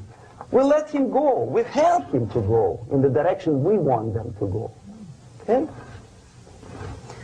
So, on the stage of demoralization, obviously there are tendencies in each society, in each country, which are going to opposite direction from the basic moral values and principles. To take advantage of these movements, to capitalize on them, is the main purpose of the originator of subversion. So we have religion, we have education, we have social life, we have power structure, we have labor relations, unions, and finally we have law and order. 1, 2, 3, 4, 5, 6. Okay? These are the areas of application of subversion. What it means exactly? In case of religion, destroy it, ridicule it, replace it with various sects, cults, which bring people's attention, faith, whether it is naive, primitive, doesn't really matter. As long as the basically accepted religious dogma is being slowly eroded and taken away from the supreme purpose of religion, to keep people in touch with the supreme being, that serves the purpose. Therefore, replace it, accepted, respected religious organizations with fake organizations. Distract people's attention from the real faith and attract them to various different faiths. Education. Distract them from learning something which is constructive, pragmatic, efficient. Instead of mathematics, physics, foreign languages, chemistry, teach them history of urban warfare, natural food, home economy, your sexuality, anything, as long as it takes you away. Okay? Social life. Replace traditionally established institutions and organizations with fake organizations. Take away the initiative from people. Take away the responsibility from naturally established links between individuals, group of individuals, and society at large, and replace them with artificially, bureaucratically controlled bodies. Instead of social life and friendship between neighbors, establish social workers institutions. There are people who are on payroll of whom? Society? No. Bureaucracy. The main concern of social workers is not your family, not you, not social relations between groups of people. The main concern is to get the paycheck from the government. What will be the result of their social work doesn't really matter. They can develop all kind of concepts to show to the government and to the people that they're useful. Okay. Away from the natural links. Power structure. Okay. The natural bodies of administration, which are traditionally either elected by people at large or appointed by elected leaders of society, are being actively substituted by artificial bodies. The bodies of people, groups of people, whom nobody elected. Never. As a matter of fact, most of the people don't like them at all, and yet they exist. One of such group is media. Who elected them? How come they have so much power? Almost monopolistic power on your mind. They can rape your mind. But who elected them? How come they have a nerve to decide what is good and what is bad for the elected by you, president, and his administration? Who the hell are they? Spiro Agnew, who was hated by the liberal left, called them a bunch of enfeebled snobs. And that's exactly what they are.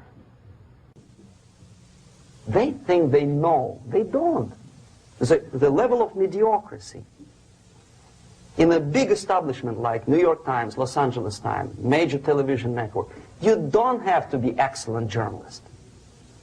You have to be exactly a mediocre journalist. That's easier to survive. There's no competition anymore. You have your good, nice income, $100,000 a year. That's it. Whether you are better or worse doesn't really matter anymore. As soon as you're smiling to the camera and do your job. That's it. No more competition. Power structure slowly is eroded by the bodies and groups of people who do not have neither qualification nor the will of people to keep them in power, and yet they do have power. Okay. Together with that, there is another process. Law enforcement, law and order organization and structure is being eroded. For the last 20, 25 years, if you see old movies and new movies, you can see that in new movies, a policeman, an officer of the United States Army looks dumb, angry, psychotic, paranoid. A criminal looks nice, kind of, well, he smokes hash and shoots the whatever drug, but basically he's a nice human being. He's creative. And he's unproductive only because society oppresses him. Whereby a general of Pentagon is always, by definition, a dumb, a war maniac. A policeman is a pig, rude policeman. He abuses his power. You know? A generality, generalization like that. The hatred, the mistrust to the people who are supposed to protect you and enforce law and order. Moral relativity. The Angelo Buono process lasted 2 years in Los Angeles. And yet there are still some lawyers who say, look, he's a nice character, as a matter of fact. There was some witness who said, also a criminal, who said, well, he's a nice guy. I asked him one day to burn a house of my enemy, and he wouldn't do it. A nice fella. Erosion. A slow substitution of basic moral principles, whereby a criminal is not a criminal, actually. He's a defendant. Even if his guilt is proven, there is still a doubt to kill or not to kill, to be or not to be. Thou shalt not kill, yes, but this line may not necessarily be applicable to a murderer. Thou shalt not murder. That should be the presumption, not that thou shalt not kill. Okay, labor relations. At this stage, within 15 to 20 years, we destroy the traditionally established links of bargaining between employer and employee. The classical Marxist-Leninist theory of natural exchange of goods. A person A has 5 sacks of grain and person B has 5 pairs of shoes. And the natural exchange without money is when they bargain between each other. And only with the introduction of the third force, C, an entirely third foreign stranger who says, no, don't give him 5 sacks of grain, give it to me. And you give me your 5 pairs of shoes, and I will distribute it accordingly. So that the economy will go. This is the death of natural exchange, and death of natural bargaining. Well, trade unions were established 100 years ago. The objective was to improve working conditions and to protect the rights of workers from those employers who were abusing their right because they had more money. Objectively, at that time, initially, the trade union movement did work.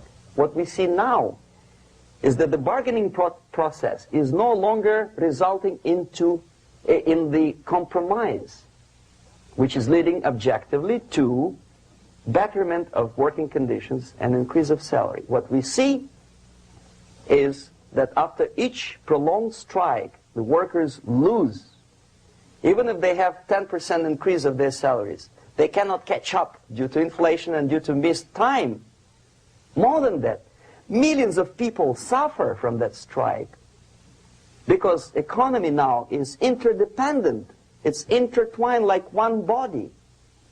If previously steel workers, say 100 years ago, could strike and nobody would suffer, now it's impossible anymore. If a garbage collector strikes today, the rest of the multi-million city is stinking. I mean, there's no more service. In Quebec, for example, we had the electricians who were on strike in the middle of winter. You can freeze your bottom, and they still were on strike. Did they catch up with the salary? No, they lost. Who benefited? The leaders of trade unions. What is the motivation for strike? Improving of workers' condition? No, obviously it's not. Then what is it? Ideology. To prove to these capitalists. And the obedient horde of workers, like sheep, follow these people. And they cannot disobey. Why? Because if they do, you know what happens to them. Pickets, murders, shooting truck drivers by picketers. In Montreal, for example, I saw with my own eyes when I was correspondent of CBC International, Canadian Broadcasting Corporation, when the workers of aircraft factory destroyed computers and the equipment in the factory. And the administration employed strike breakers. Their cars were turned upside down and burned. Their houses were burned. Their kids were intimidated. And some victims were there. Of that you can be sure. Why? To improve conditions of workers? No. Ideology. Okay, so this is what happens basically. It may or may not happen without the help of the Soviet Union. But the natural tendencies are being greatly taken advantage of and capitalized by the Soviet propaganda systems. How? Whenever trade union strikes, we have influx of propaganda, mass media, ideological dissemination. The workers' right, and we repeat it like parrots. Yes, workers' right. Whose rights? Workers? No. The only freedom of worker to sell his labor according to his own desire and will is taken away from him. By whom? By trade union boss. Unlimited power is given. Responsibility. I want to sell my labor not for $2.50 an hour, but for $2. I don't have right. My freedom is denied to me. I know that if I sell my work for $2 an hour, not for $3 an hour, I will compete better with the other guy who is lazy and more greedy. I don't need $3. I need only $2. No, I was made to believe by media, by business, by advertising agencies that I need more and more and more. Have you ever heard any advertising on TV to consume less? No. No way. Whether you need a six-cylinder car or not, you have to buy it. And hurry up. When I was driving here on the local radio station, an excited announcer said, "You hurry up, rush and save, save, save. There is a pantyhose sale." Save by buying more. Of course. It would be too naive to expect that KGB makes that advertising agency to do such a crazy commercial. No, of course not. But what we did when I was working for Novosti Press, we would snow plow editorial offices, student organizations, religious groups with literature of class struggle. If not directly Marxism-Leninism propaganda, then a propaganda of a legitimate aspirations of working class, betterment of life, equality. Equality, mind you. President Kennedy once said, we will make America to believe that people are born equal. Are people born equal? Is there any mentioning in the Bible or any other holy scripture in any religion, if you don't believe me, go to the library and check it, there is not a single word about equality. Just the opposite. By your deeds, God will judge you. What you do is important. The merit of your personality. You cannot legislate equality. If you want to be equal, you have to be equal. You have to deserve it. And yet we build our society on the principle of equality. We say people are equal. We know it is false. It's a lie. Some people are tall and stupid. Others are short, bold, and clever.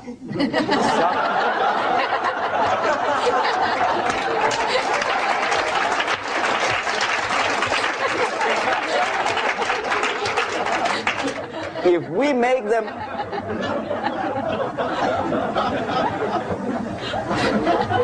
make them equal by force,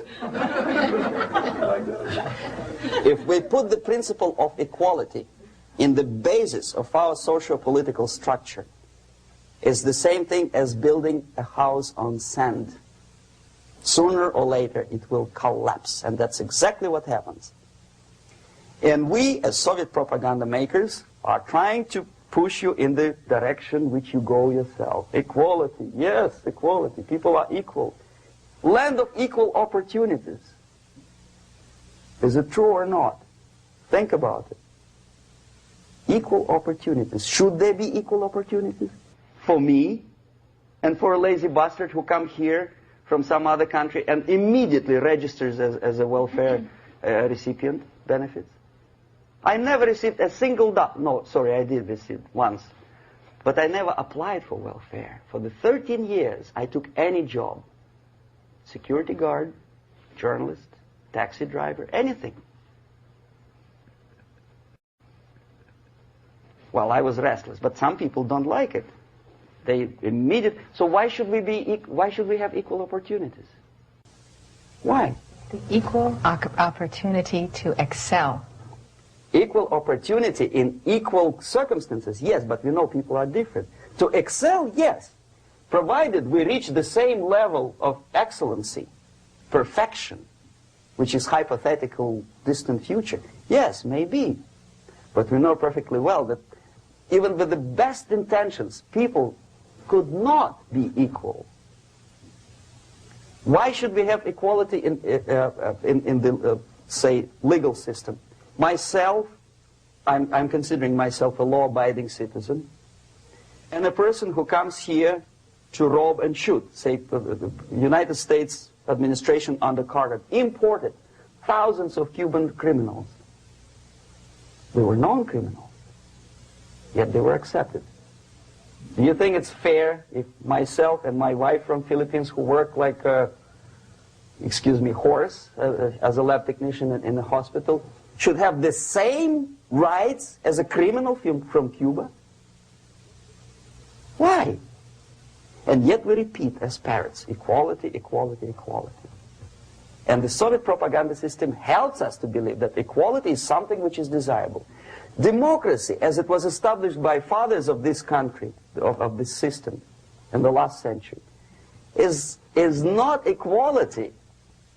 It's the system where different people, unequal people, have a chance to survive and help each other in constant competition, in constant perfection, not in equality, which is superimposed from a godfather or a nice person in Washington, D.C.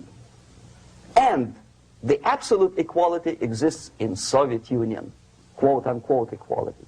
Everybody is equal in dirt, except some people are more equal than the others in Politburo. So, the moment you bring a country to the point of almost total demoralization, when nothing works anymore, when you are not sure whether it is right or wrong, good and bad, but there's no division between evil and good, when even the leaders of church sometimes say, well, violence for the sake of justice, especially social justice, is justified in the countries like Nicaragua, El Salvador, well, maybe Rhodesia, and we listen to them and say, yeah, probably it's true. Is it true? No, it is not true. Violence is not justified, especially for the sake of quote-unquote social justice introduced by Marxist-Leninists, that is my former colleagues from Novosti Press Agency. Okay, so we reach that point. The next step is destabilization.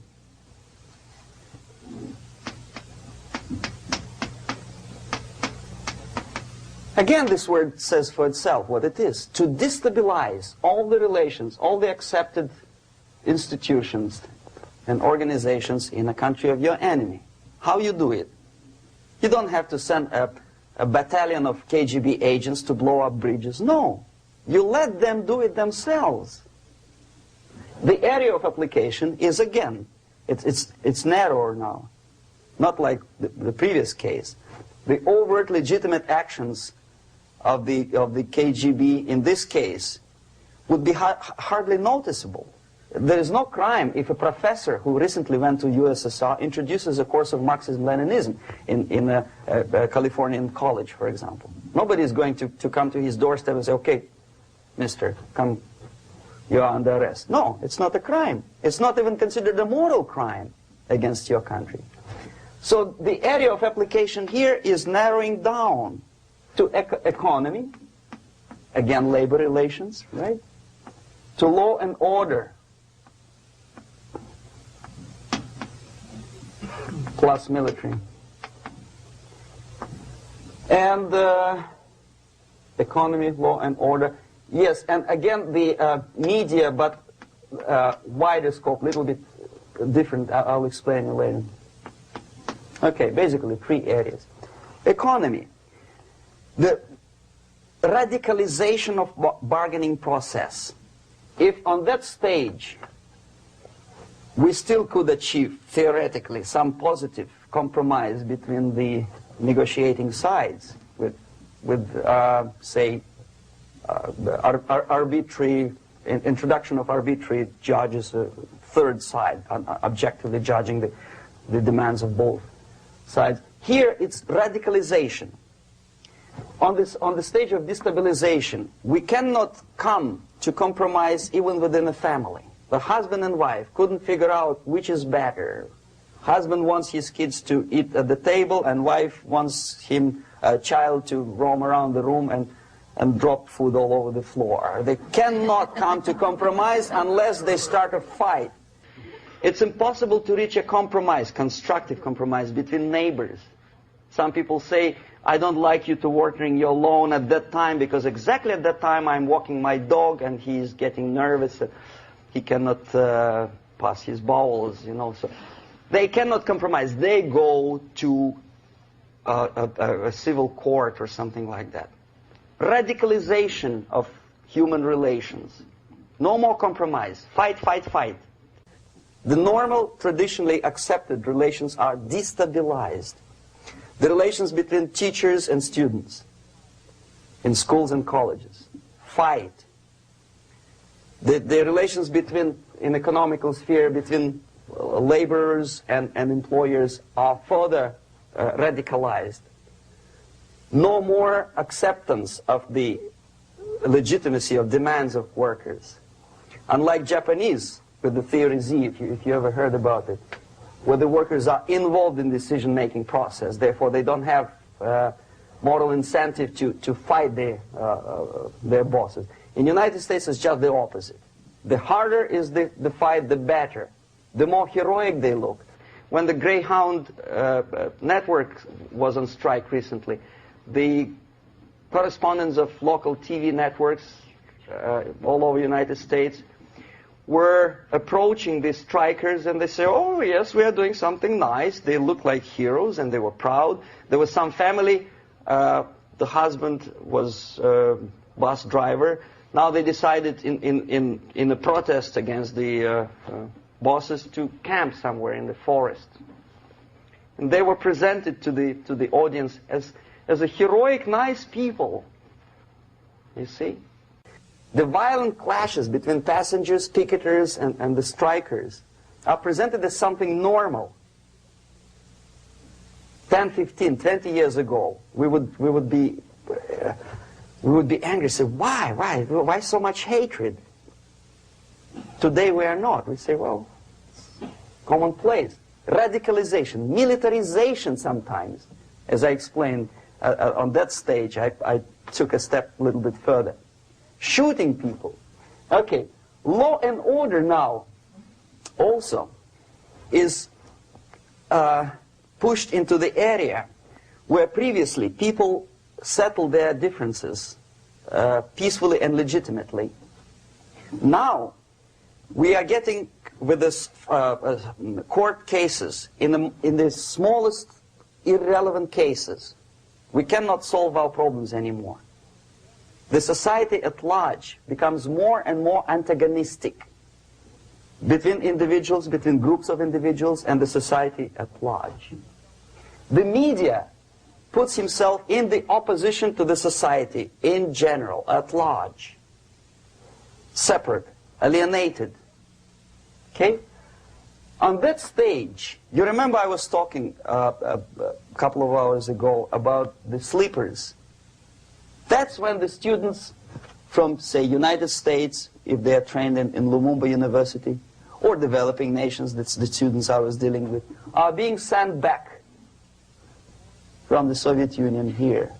Or if they were already in the United States, in the country which is an object of subversion, they spring to action. The sleepers go up. They slept for 15 to 20 years. Now they become leaders of groups, preachers, I don't know, public figures. Prominently they actively include themselves in a political process. All of a sudden we see a homosexual. 15 years ago he did his dirty job and nobody cared. Now he makes it a political issue. He demands recognition, respect, human rights, and he rallies a large group of people. And there are violent clashes between him and police, his group and ordinary people, no matter what. It's black against white, yellows against green, doesn't matter where the division line goes. As long as this group come into antagonistic clash, sometimes militantly, sometimes with firearms, that is destabilization process. The sleepers, many of whom are simply KGB agents, become leaders of the process of destabilization. Doesn't mean that Comrade Andropov sends Comrade Ivanov to the United States. The person who takes care is already here. He is a respected citizen of the United States. Sometimes he gets money from various foundations for his legitimate struggle for, I don't know, human rights, women's rights, kid lib, prison lib, whatever. There are sympathetic Americans who donate their money to him. This stabilization process usually leads directly to the process of crisis. In case of developing nations, that's the area where I was active. The process starts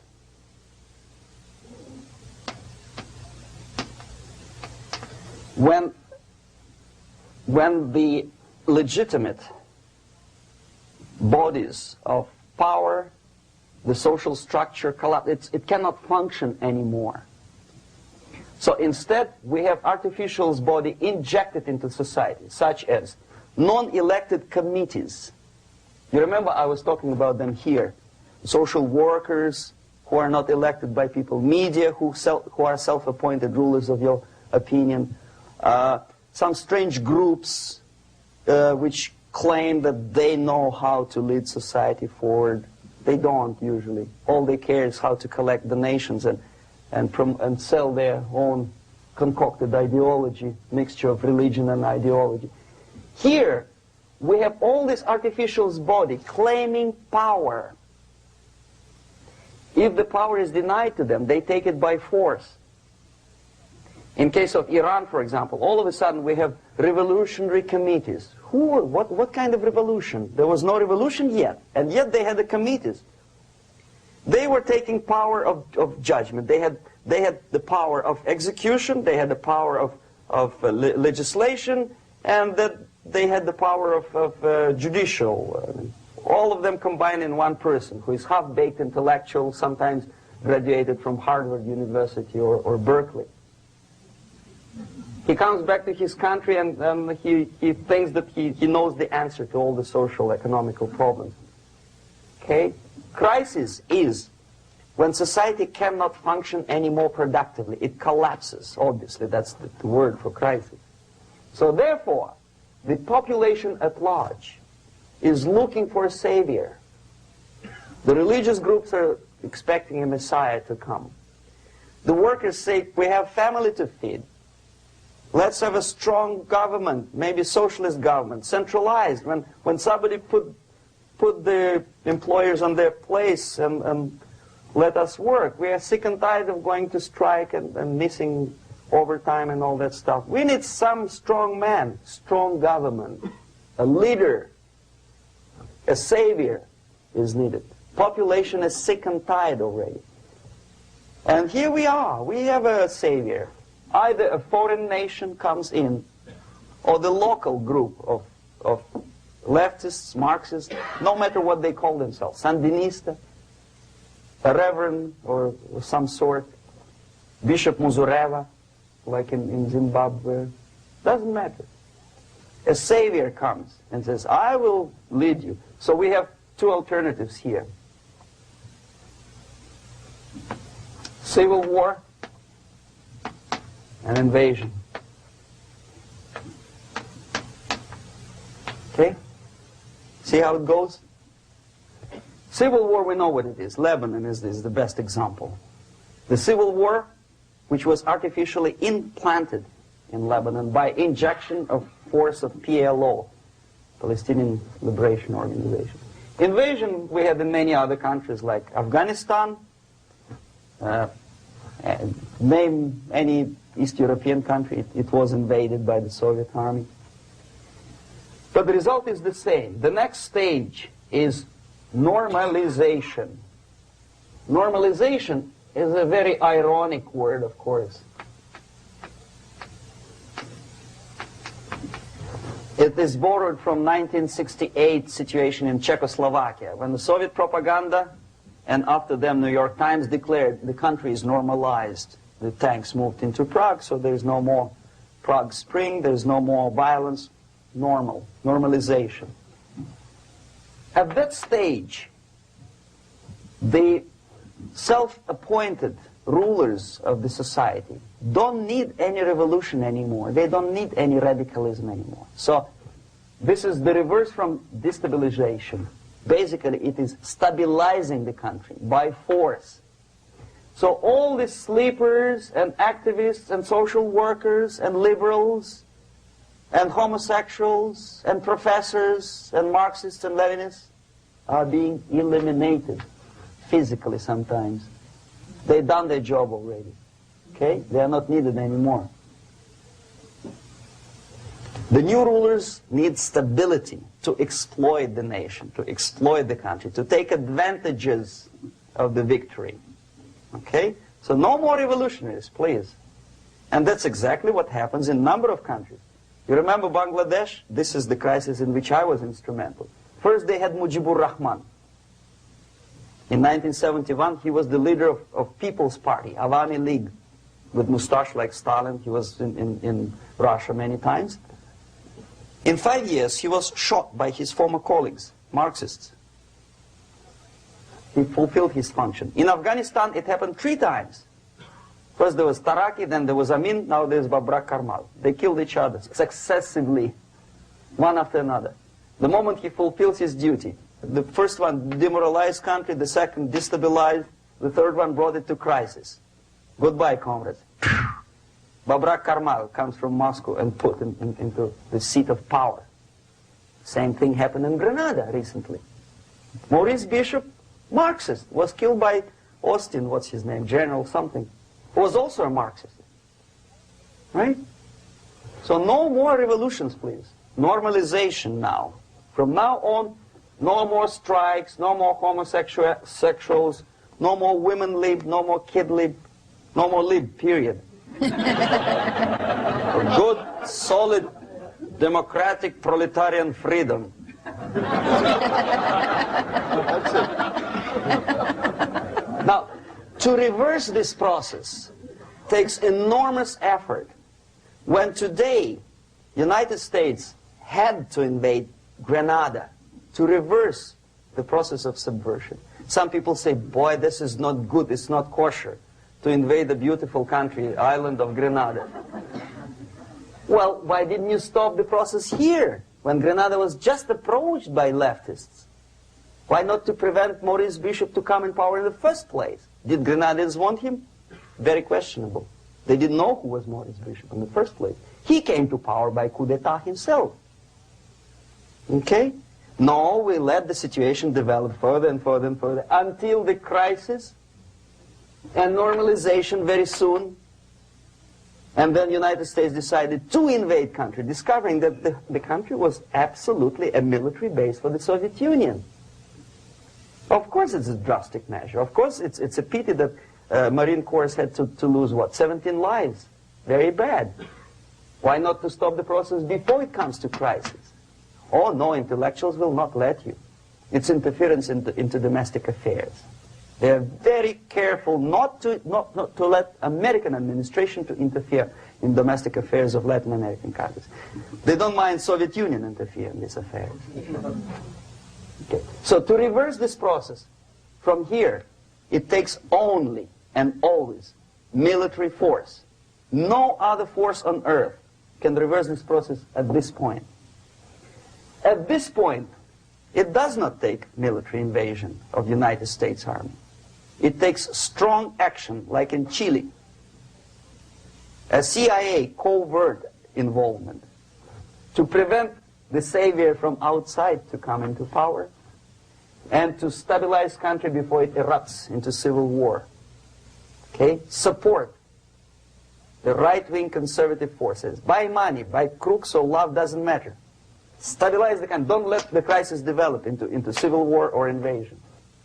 Oh no, your liberals will say it's against the law. The Congress will not appropriate money for covert actions of CIA. Why not? Should we wait till the normalization come and Soviet tanks land in Los Angeles airport? Now, at that point, at the point of destabilization, also the process could be reversed. Again, easily than this. No CIA involvement at this point. You know what it takes here? Restriction of some liberties for small groups which are self-declared enemies of the society. As simple as that. Oh no, the media and liberals will tell you this is against the American Constitution. How can we, by force, deny the civil rights to criminals, for example? It's not good. Okay? So we allow them to. Okay, if you allow the criminals to have civil rights, go on and bring the country to the crisis. This is a bloodless way to do. Curb the rights. I mean, not to put them in prison. No, I'm not talking about putting all the gays from San Francisco in the concentration camp. Do not allow them to take political force. Do not elect them to the seats of power, whether it is municipality level, state level, or federal level. It has to be beaten in the heads of American voters that a person like that in the seats of power is an enemy. Do not be afraid of this word. It is an enemy. If he is not an enemy here, he will be here. Later on, he will be shot, of course. But at this point, he is an enemy. Okay? You are doing great service by denying him a right to capitalize on his own crazy ideas and become a powerful man, a man who uses the seat of power. Restriction of certain freedoms and permissiveness at that point would prevent sliding into crisis and probably will return the process of destabilization. To curb unlimited power, monopolistic power of trade unions, here, at that point, would save economy from collapsing. To introduce a law to stop private companies of raping public opinion's mind in the direction of consumerism. No company must have a right to force you into buying more unless you want it. There must be a law. You want to advertise your car? Okay. But not a single mentioning of buying it now and saving money. It must be against the law to force people to consume more. Self-restraint. Previously, before this process started, the self-restraint was a business of church, religion. Because our preachers, the fathers of church, would tell us, material values are good, but it's not the prime function of human being. Because you have to live with something. Obviously, the design for our life is not to consume more deodorants. There must be something greater. If such a complicated instrument as human body was created, obviously there must be some higher purpose for that. And it's very easy to avoid destabilization by denying the greedy companies one little freedom, one little liberty, forcing you into turning yourself into processors of unwanted products and goods. They turn you into machines, like the worm who there's inlet and outlet. So, and how long an average appliance lasts these days? Less than a year. Why? Where's workmanship? Well, we want you to buy more. Okay. Destabilization process could be easily overcome if, as I say, the society, by its own will or after persuasion by the leaders, will come to the idea of self-restraint. It's so hard, we want to consume more, but you have to. Unless you will come to this stage, when, as we say in Russia, if Sahara Desert ever becomes a communist state, there will be shortage of sand. So you have to curb your... you have to curb your expectations at this point before it's too late. But no, we don't want to do it. Demoralization process. Again, it's the easiest thing to reverse. First of all, by restricting import of propaganda. The easiest thing to do. Unlimited, unrestrained import of Soviet literature, Soviet journalists, giving Soviet propaganda and ideological agitators equal time on American TV networks. It has to be stopped. And it's easy. They won't be offended, mind you. As a matter of fact, they will respect America more. But when my former colleague Vladimir Posner appears on Nightline and Ted Koppel asks him, well, Vladimir, what do you think about this and that? What can he think? He is an instrument of propaganda. He thinks what Comrade Andropov tells him to think. He's just a nice, articulate mouthpiece of the Soviet subversion system. And Ted Koppel makes you believe that my friend Vladimir Posner thinks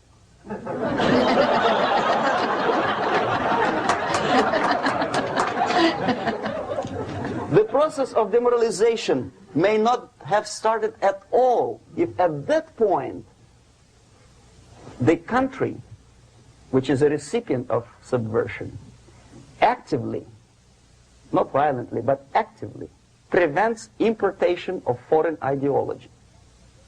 I don't want America to follow the pattern of ancient Japan. You don't have to shoot every foreigner when it approaches the sacred borders of the United States. But when he offers you a junk in the disguise of very shiny something, you have to tell him, no, we have our own junk.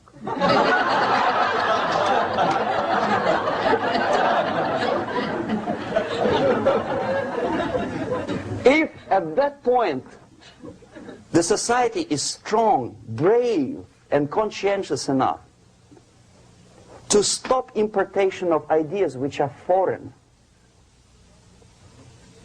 then the whole chain of events could be prevented. Recently I've been to the Philippines, and I was shocked how in big cities like Manila, children listen to deafening music. A melodious nation with long traditions of good, nice ethnic music, introduced by Spanish long time ago, maybe 2 centuries, 3 centuries ago, I don't remember how long. All of a sudden listen to musical garbage, blasting their radios at full blast, at full volume. Why? In India, I spent many years watching the reactions of Indians walking out of movie theaters after seeing Hollywood production. They couldn't figure out why Americans are so wasteful. They smash their cars, their shiny cars, every 5 minutes. How come they shoot each other for $500,000? Is it true that they're so obsessed with sex? Can you imagine showing a movie where each 5 minutes there's a copulation on the screen. To a country like India with long tradition of respect to these private matters, or to Pakistan. And United States expect these people to respect you? No way. Oh yes, they will see the movie, they'll pay 5 rupees to see that garbage. But they walk out and will tell their kids, don't respect Americans, don't be like Americans. See? So, the process of demoralization could be stopped right here, both as an expert and as an import. And that takes one step, one very important thing to do. You don't have to expel all the KGB agents from Washington, D.C. The most difficult and at the same time the simplest answer to the subversion is to start it here and even before, by bringing back the society to religion, something that you cannot touch and eat and put on yourself, but something that rules society and makes it move and preserve it.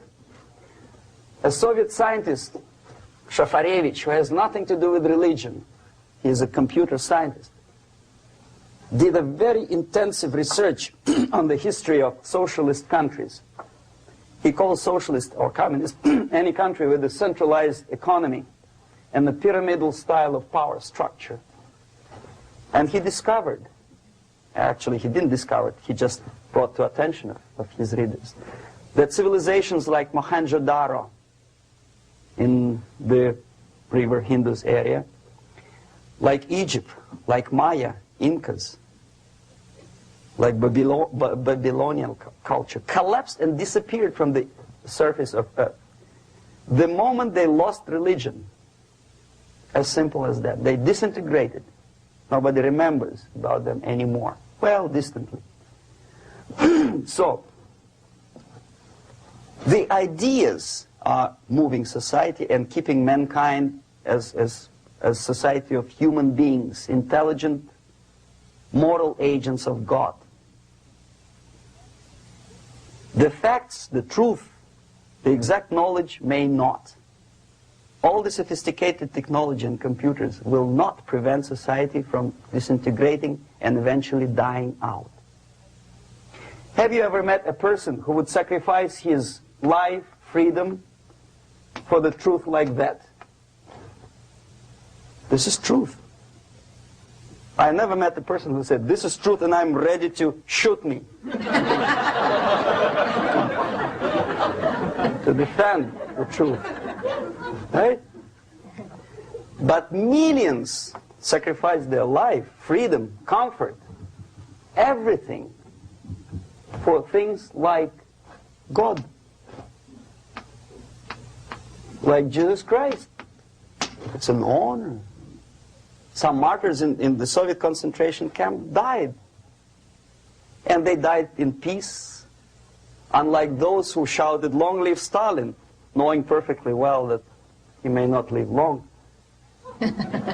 Something which is not material moves society and helps it to survive. And the other way around. The moment we turn into 2 by 2 is 4 and make it a guiding principle of our life, our existence, we die. Even though this is true, and this we cannot prove. We only can feel and have faith in it. So the answer to ideological subversion, strangely enough, is very simple.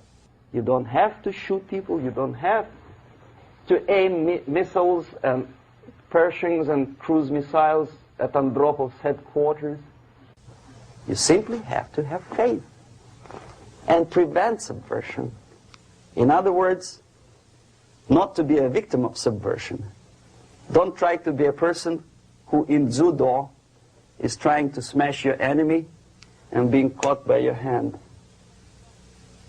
Don't strike like that.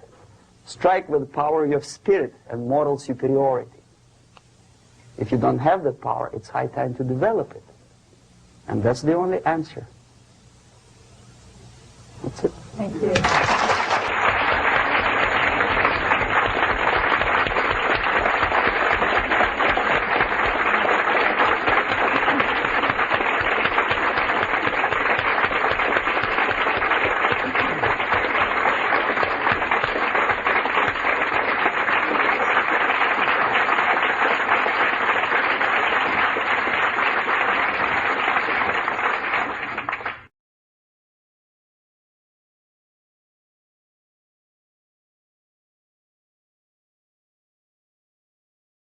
the basic methods are not that much different from activities of any public relation officer from any big company. Say Coca-Cola, I bet. They have their own department of public relations and press relations. But the ultimate goal, the ultimate purpose is different.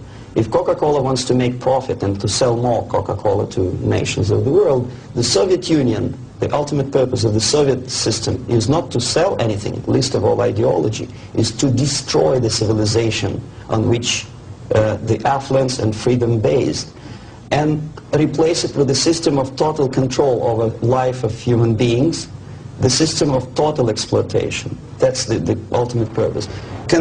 My specific measures, which I was forced to do, unwillingly of course, but I had to do them just to promote myself further and further, is bribery, corruption, befriending politicians, members of parliament, influential scholars, members of civil service, businessmen. In other words, anyone who has anything to do with shaping of public opinion in the interests of the Soviet foreign policy.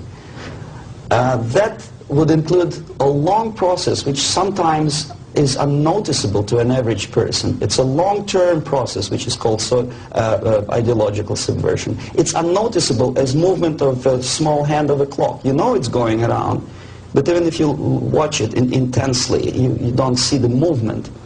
The eventual result is befriending these people and trying to get them involved in the activity in the interests of the Soviet foreign policy.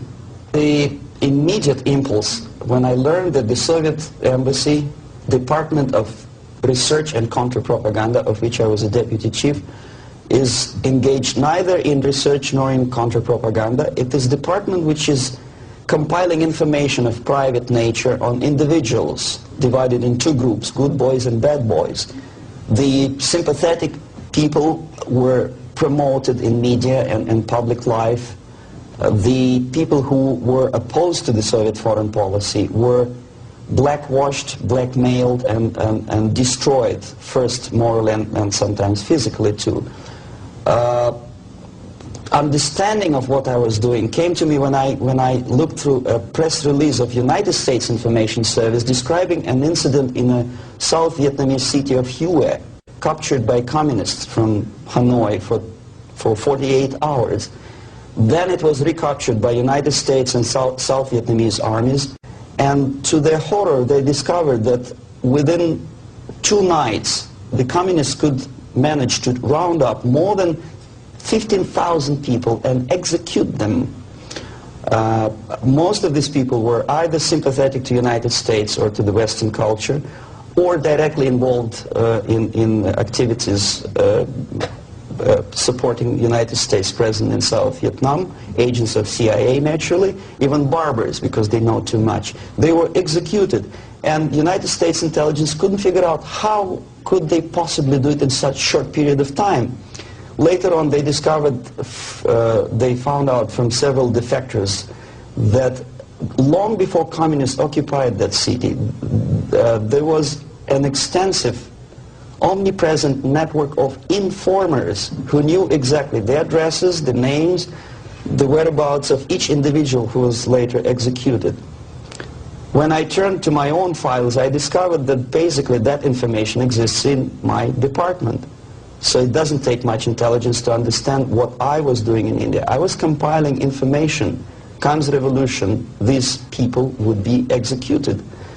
Indirectly, I was involved in a criminal activity, in mass murder. I decided to defect and explain it to Americans, and the response I already described. I was called a paranoid. But I decided to defect and try nevertheless. There's another long story. It's virtually impossible to defect in India simply because Indian government, under pressure from the Soviet government, if you can call them government. I don't call them government, I call them junta. They adopted a law as early as in 61 or 62, after Stalin's daughter defection especially. That law states that no embassy, no foreign legation on the territory of Indian Republic has the right to extend political asylum to any defector from any country, which is very It's a masterpiece of hypocrisy. No other defector but a Soviet one needs a political asylum. If you are a Canadian or American, if you want to be nasty to your own government, the maximum you can do is just to pick up a phone and make a dirty phone call to your ambassador. Buy yourself a ticket and get lost. What happens to a Soviet defector under that law? If I knock a door of United States Embassy, by that law, the American diplomats have to turn me back to the Indian police, and Indian police takes me directly back to the Soviet embassy. And that's the end of my defection. So knowing that perfectly well, and having contacts both with Indian police and American media corps, I understood that the only way for me was to disappear for a while, and the best way I discovered was to mix with a group of hippies. Mind you, that was the time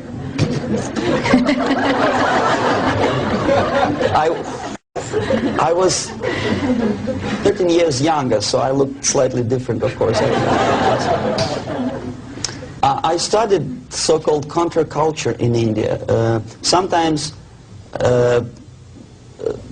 good, sincere young people who wanted to study Oriental mysticism and culture and religion, but most of them were simply easygoing individuals who were delighted with exotic life and the easiness with which they can purchase hashish and other drugs in India. And sometimes they traveled Indian subcontinent without any identification papers. So the best way to escape detection was to mix with the group of hippies and travel in India until the campaign in the media and in the police search will subside.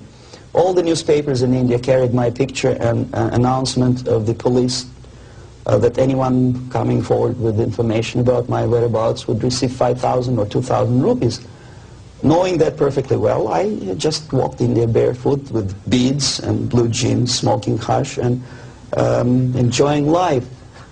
Until I found sympathetic journalists who smuggled me from India to Greece. Mind you, that was a military dictatorship at that time. Then only I approached American CIA, and they helped me to land in Canada as a legit, ordinary immigrant. So now I'm a Canadian citizen, as you can see from my patriotic tie. Canada is a kind of middle of the road country where there are so many various ethnic groups that another strange character who speaks both Russian and English and two Oriental languages, I didn't have any problem fitting into academic circles, and first being just a student at the University of Toronto, and later a producer with the Canadian Broadcasting Corporation.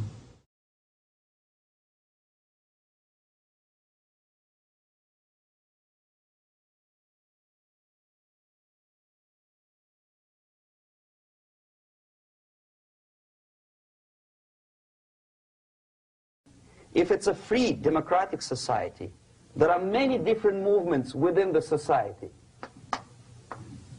There are obviously, in every society, there are people who are against this society. They may be simple criminals, ideologically in disagreement with the state policy, conscientious enemies, simply psychotic personalities who are against anything. Right? All these movements will be directed in one direction. Right? This is the time to catch that movement and to continue it until the movement forces the whole society into collapse, into crisis. We don't stop an enemy. We let him go. We help him to go in the direction we want them to go. Okay? Obviously, there are tendencies in each society, in each country, which are going to opposite direction from the basic moral values and principles. To take advantage of these movements, to capitalize on them, is the main purpose of the originator of subversion. So we have religion, we have education, we have social life, we have power structure, we have labor relations, unions, and finally we have law and order. 1, 2, 3, 4, 5, 6. Okay? these are the areas of application of subversion. What it means exactly? In case of religion, destroy it, ridicule it, replace it with various sects, cults, which bring people's attention, faith, whether it is naive, primitive, doesn't really matter. As long as the basically accepted religious dogma is being slowly eroded. Education. Distract them from learning something which is constructive, pragmatic. Teach them history of urban warfare, natural food, home economy, your sexuality, anything, as long as it takes you away, okay? Social life. Replace traditionally established institutions and organizations with fake organizations. Take away the initiative from people. Take away the responsibility. Power structure. Okay, the natural bodies of administration, which are traditionally either elected by people at large or appointed by elected leaders of society, are being actively substituted by artificial bodies. The bodies of people, groups of people, whom nobody elected. Never. As a matter of fact, most of the people don't like them at all, and yet they exist. Do not have neither qualification nor the will of people to keep them in power, and yet they do have power. Okay. Together with that, there is another process. Law enforcement, law and order organization and structure is being eroded. For the last 20, 25 years, if you see old movies and new movies, you can see that a policeman, an officer of the United States Army, looks dumb, angry, psychotic, paranoid. A criminal looks nice, and he's unproductive only because society oppresses him. A policeman is a pig, rude policeman. He abuses his power. No? A generality, generalization like that. The hatred, the mistrust to the people who are supposed to protect you and enforce law and order. Moral relativity. Okay, labor relations. At this stage, within 15 to 20 years, we destroy the traditionally established links of bargaining between employer and employee. Millions of people suffer from that strike because economy now is interdependent. It's intertwined like one body. What is the motivation for strike? Improving of a worker's condition? No, obviously it's not. Then what is it? Ideology. To prove to these capitalists. And the obedient horde of workers, like sheep, follow these people. And they cannot disobey. Why? Because if they do, you know what happens to them. Pickets. Whenever trade union strikes, we have influx of propaganda, mass media, ideological dissemination. The workers' right. And we repeat it like parrots. Yes, workers' right. To reverse this process, do not elect them to the seats of power, whether it is municipality level, state level, or federal level. It has to be beaten in the heads of American voters that a person like that in the seats of power is an enemy. Do not be afraid of this word. It is an enemy. Strike with the power of spirit and moral superiority. If you don't have that power, it's high time to develop it.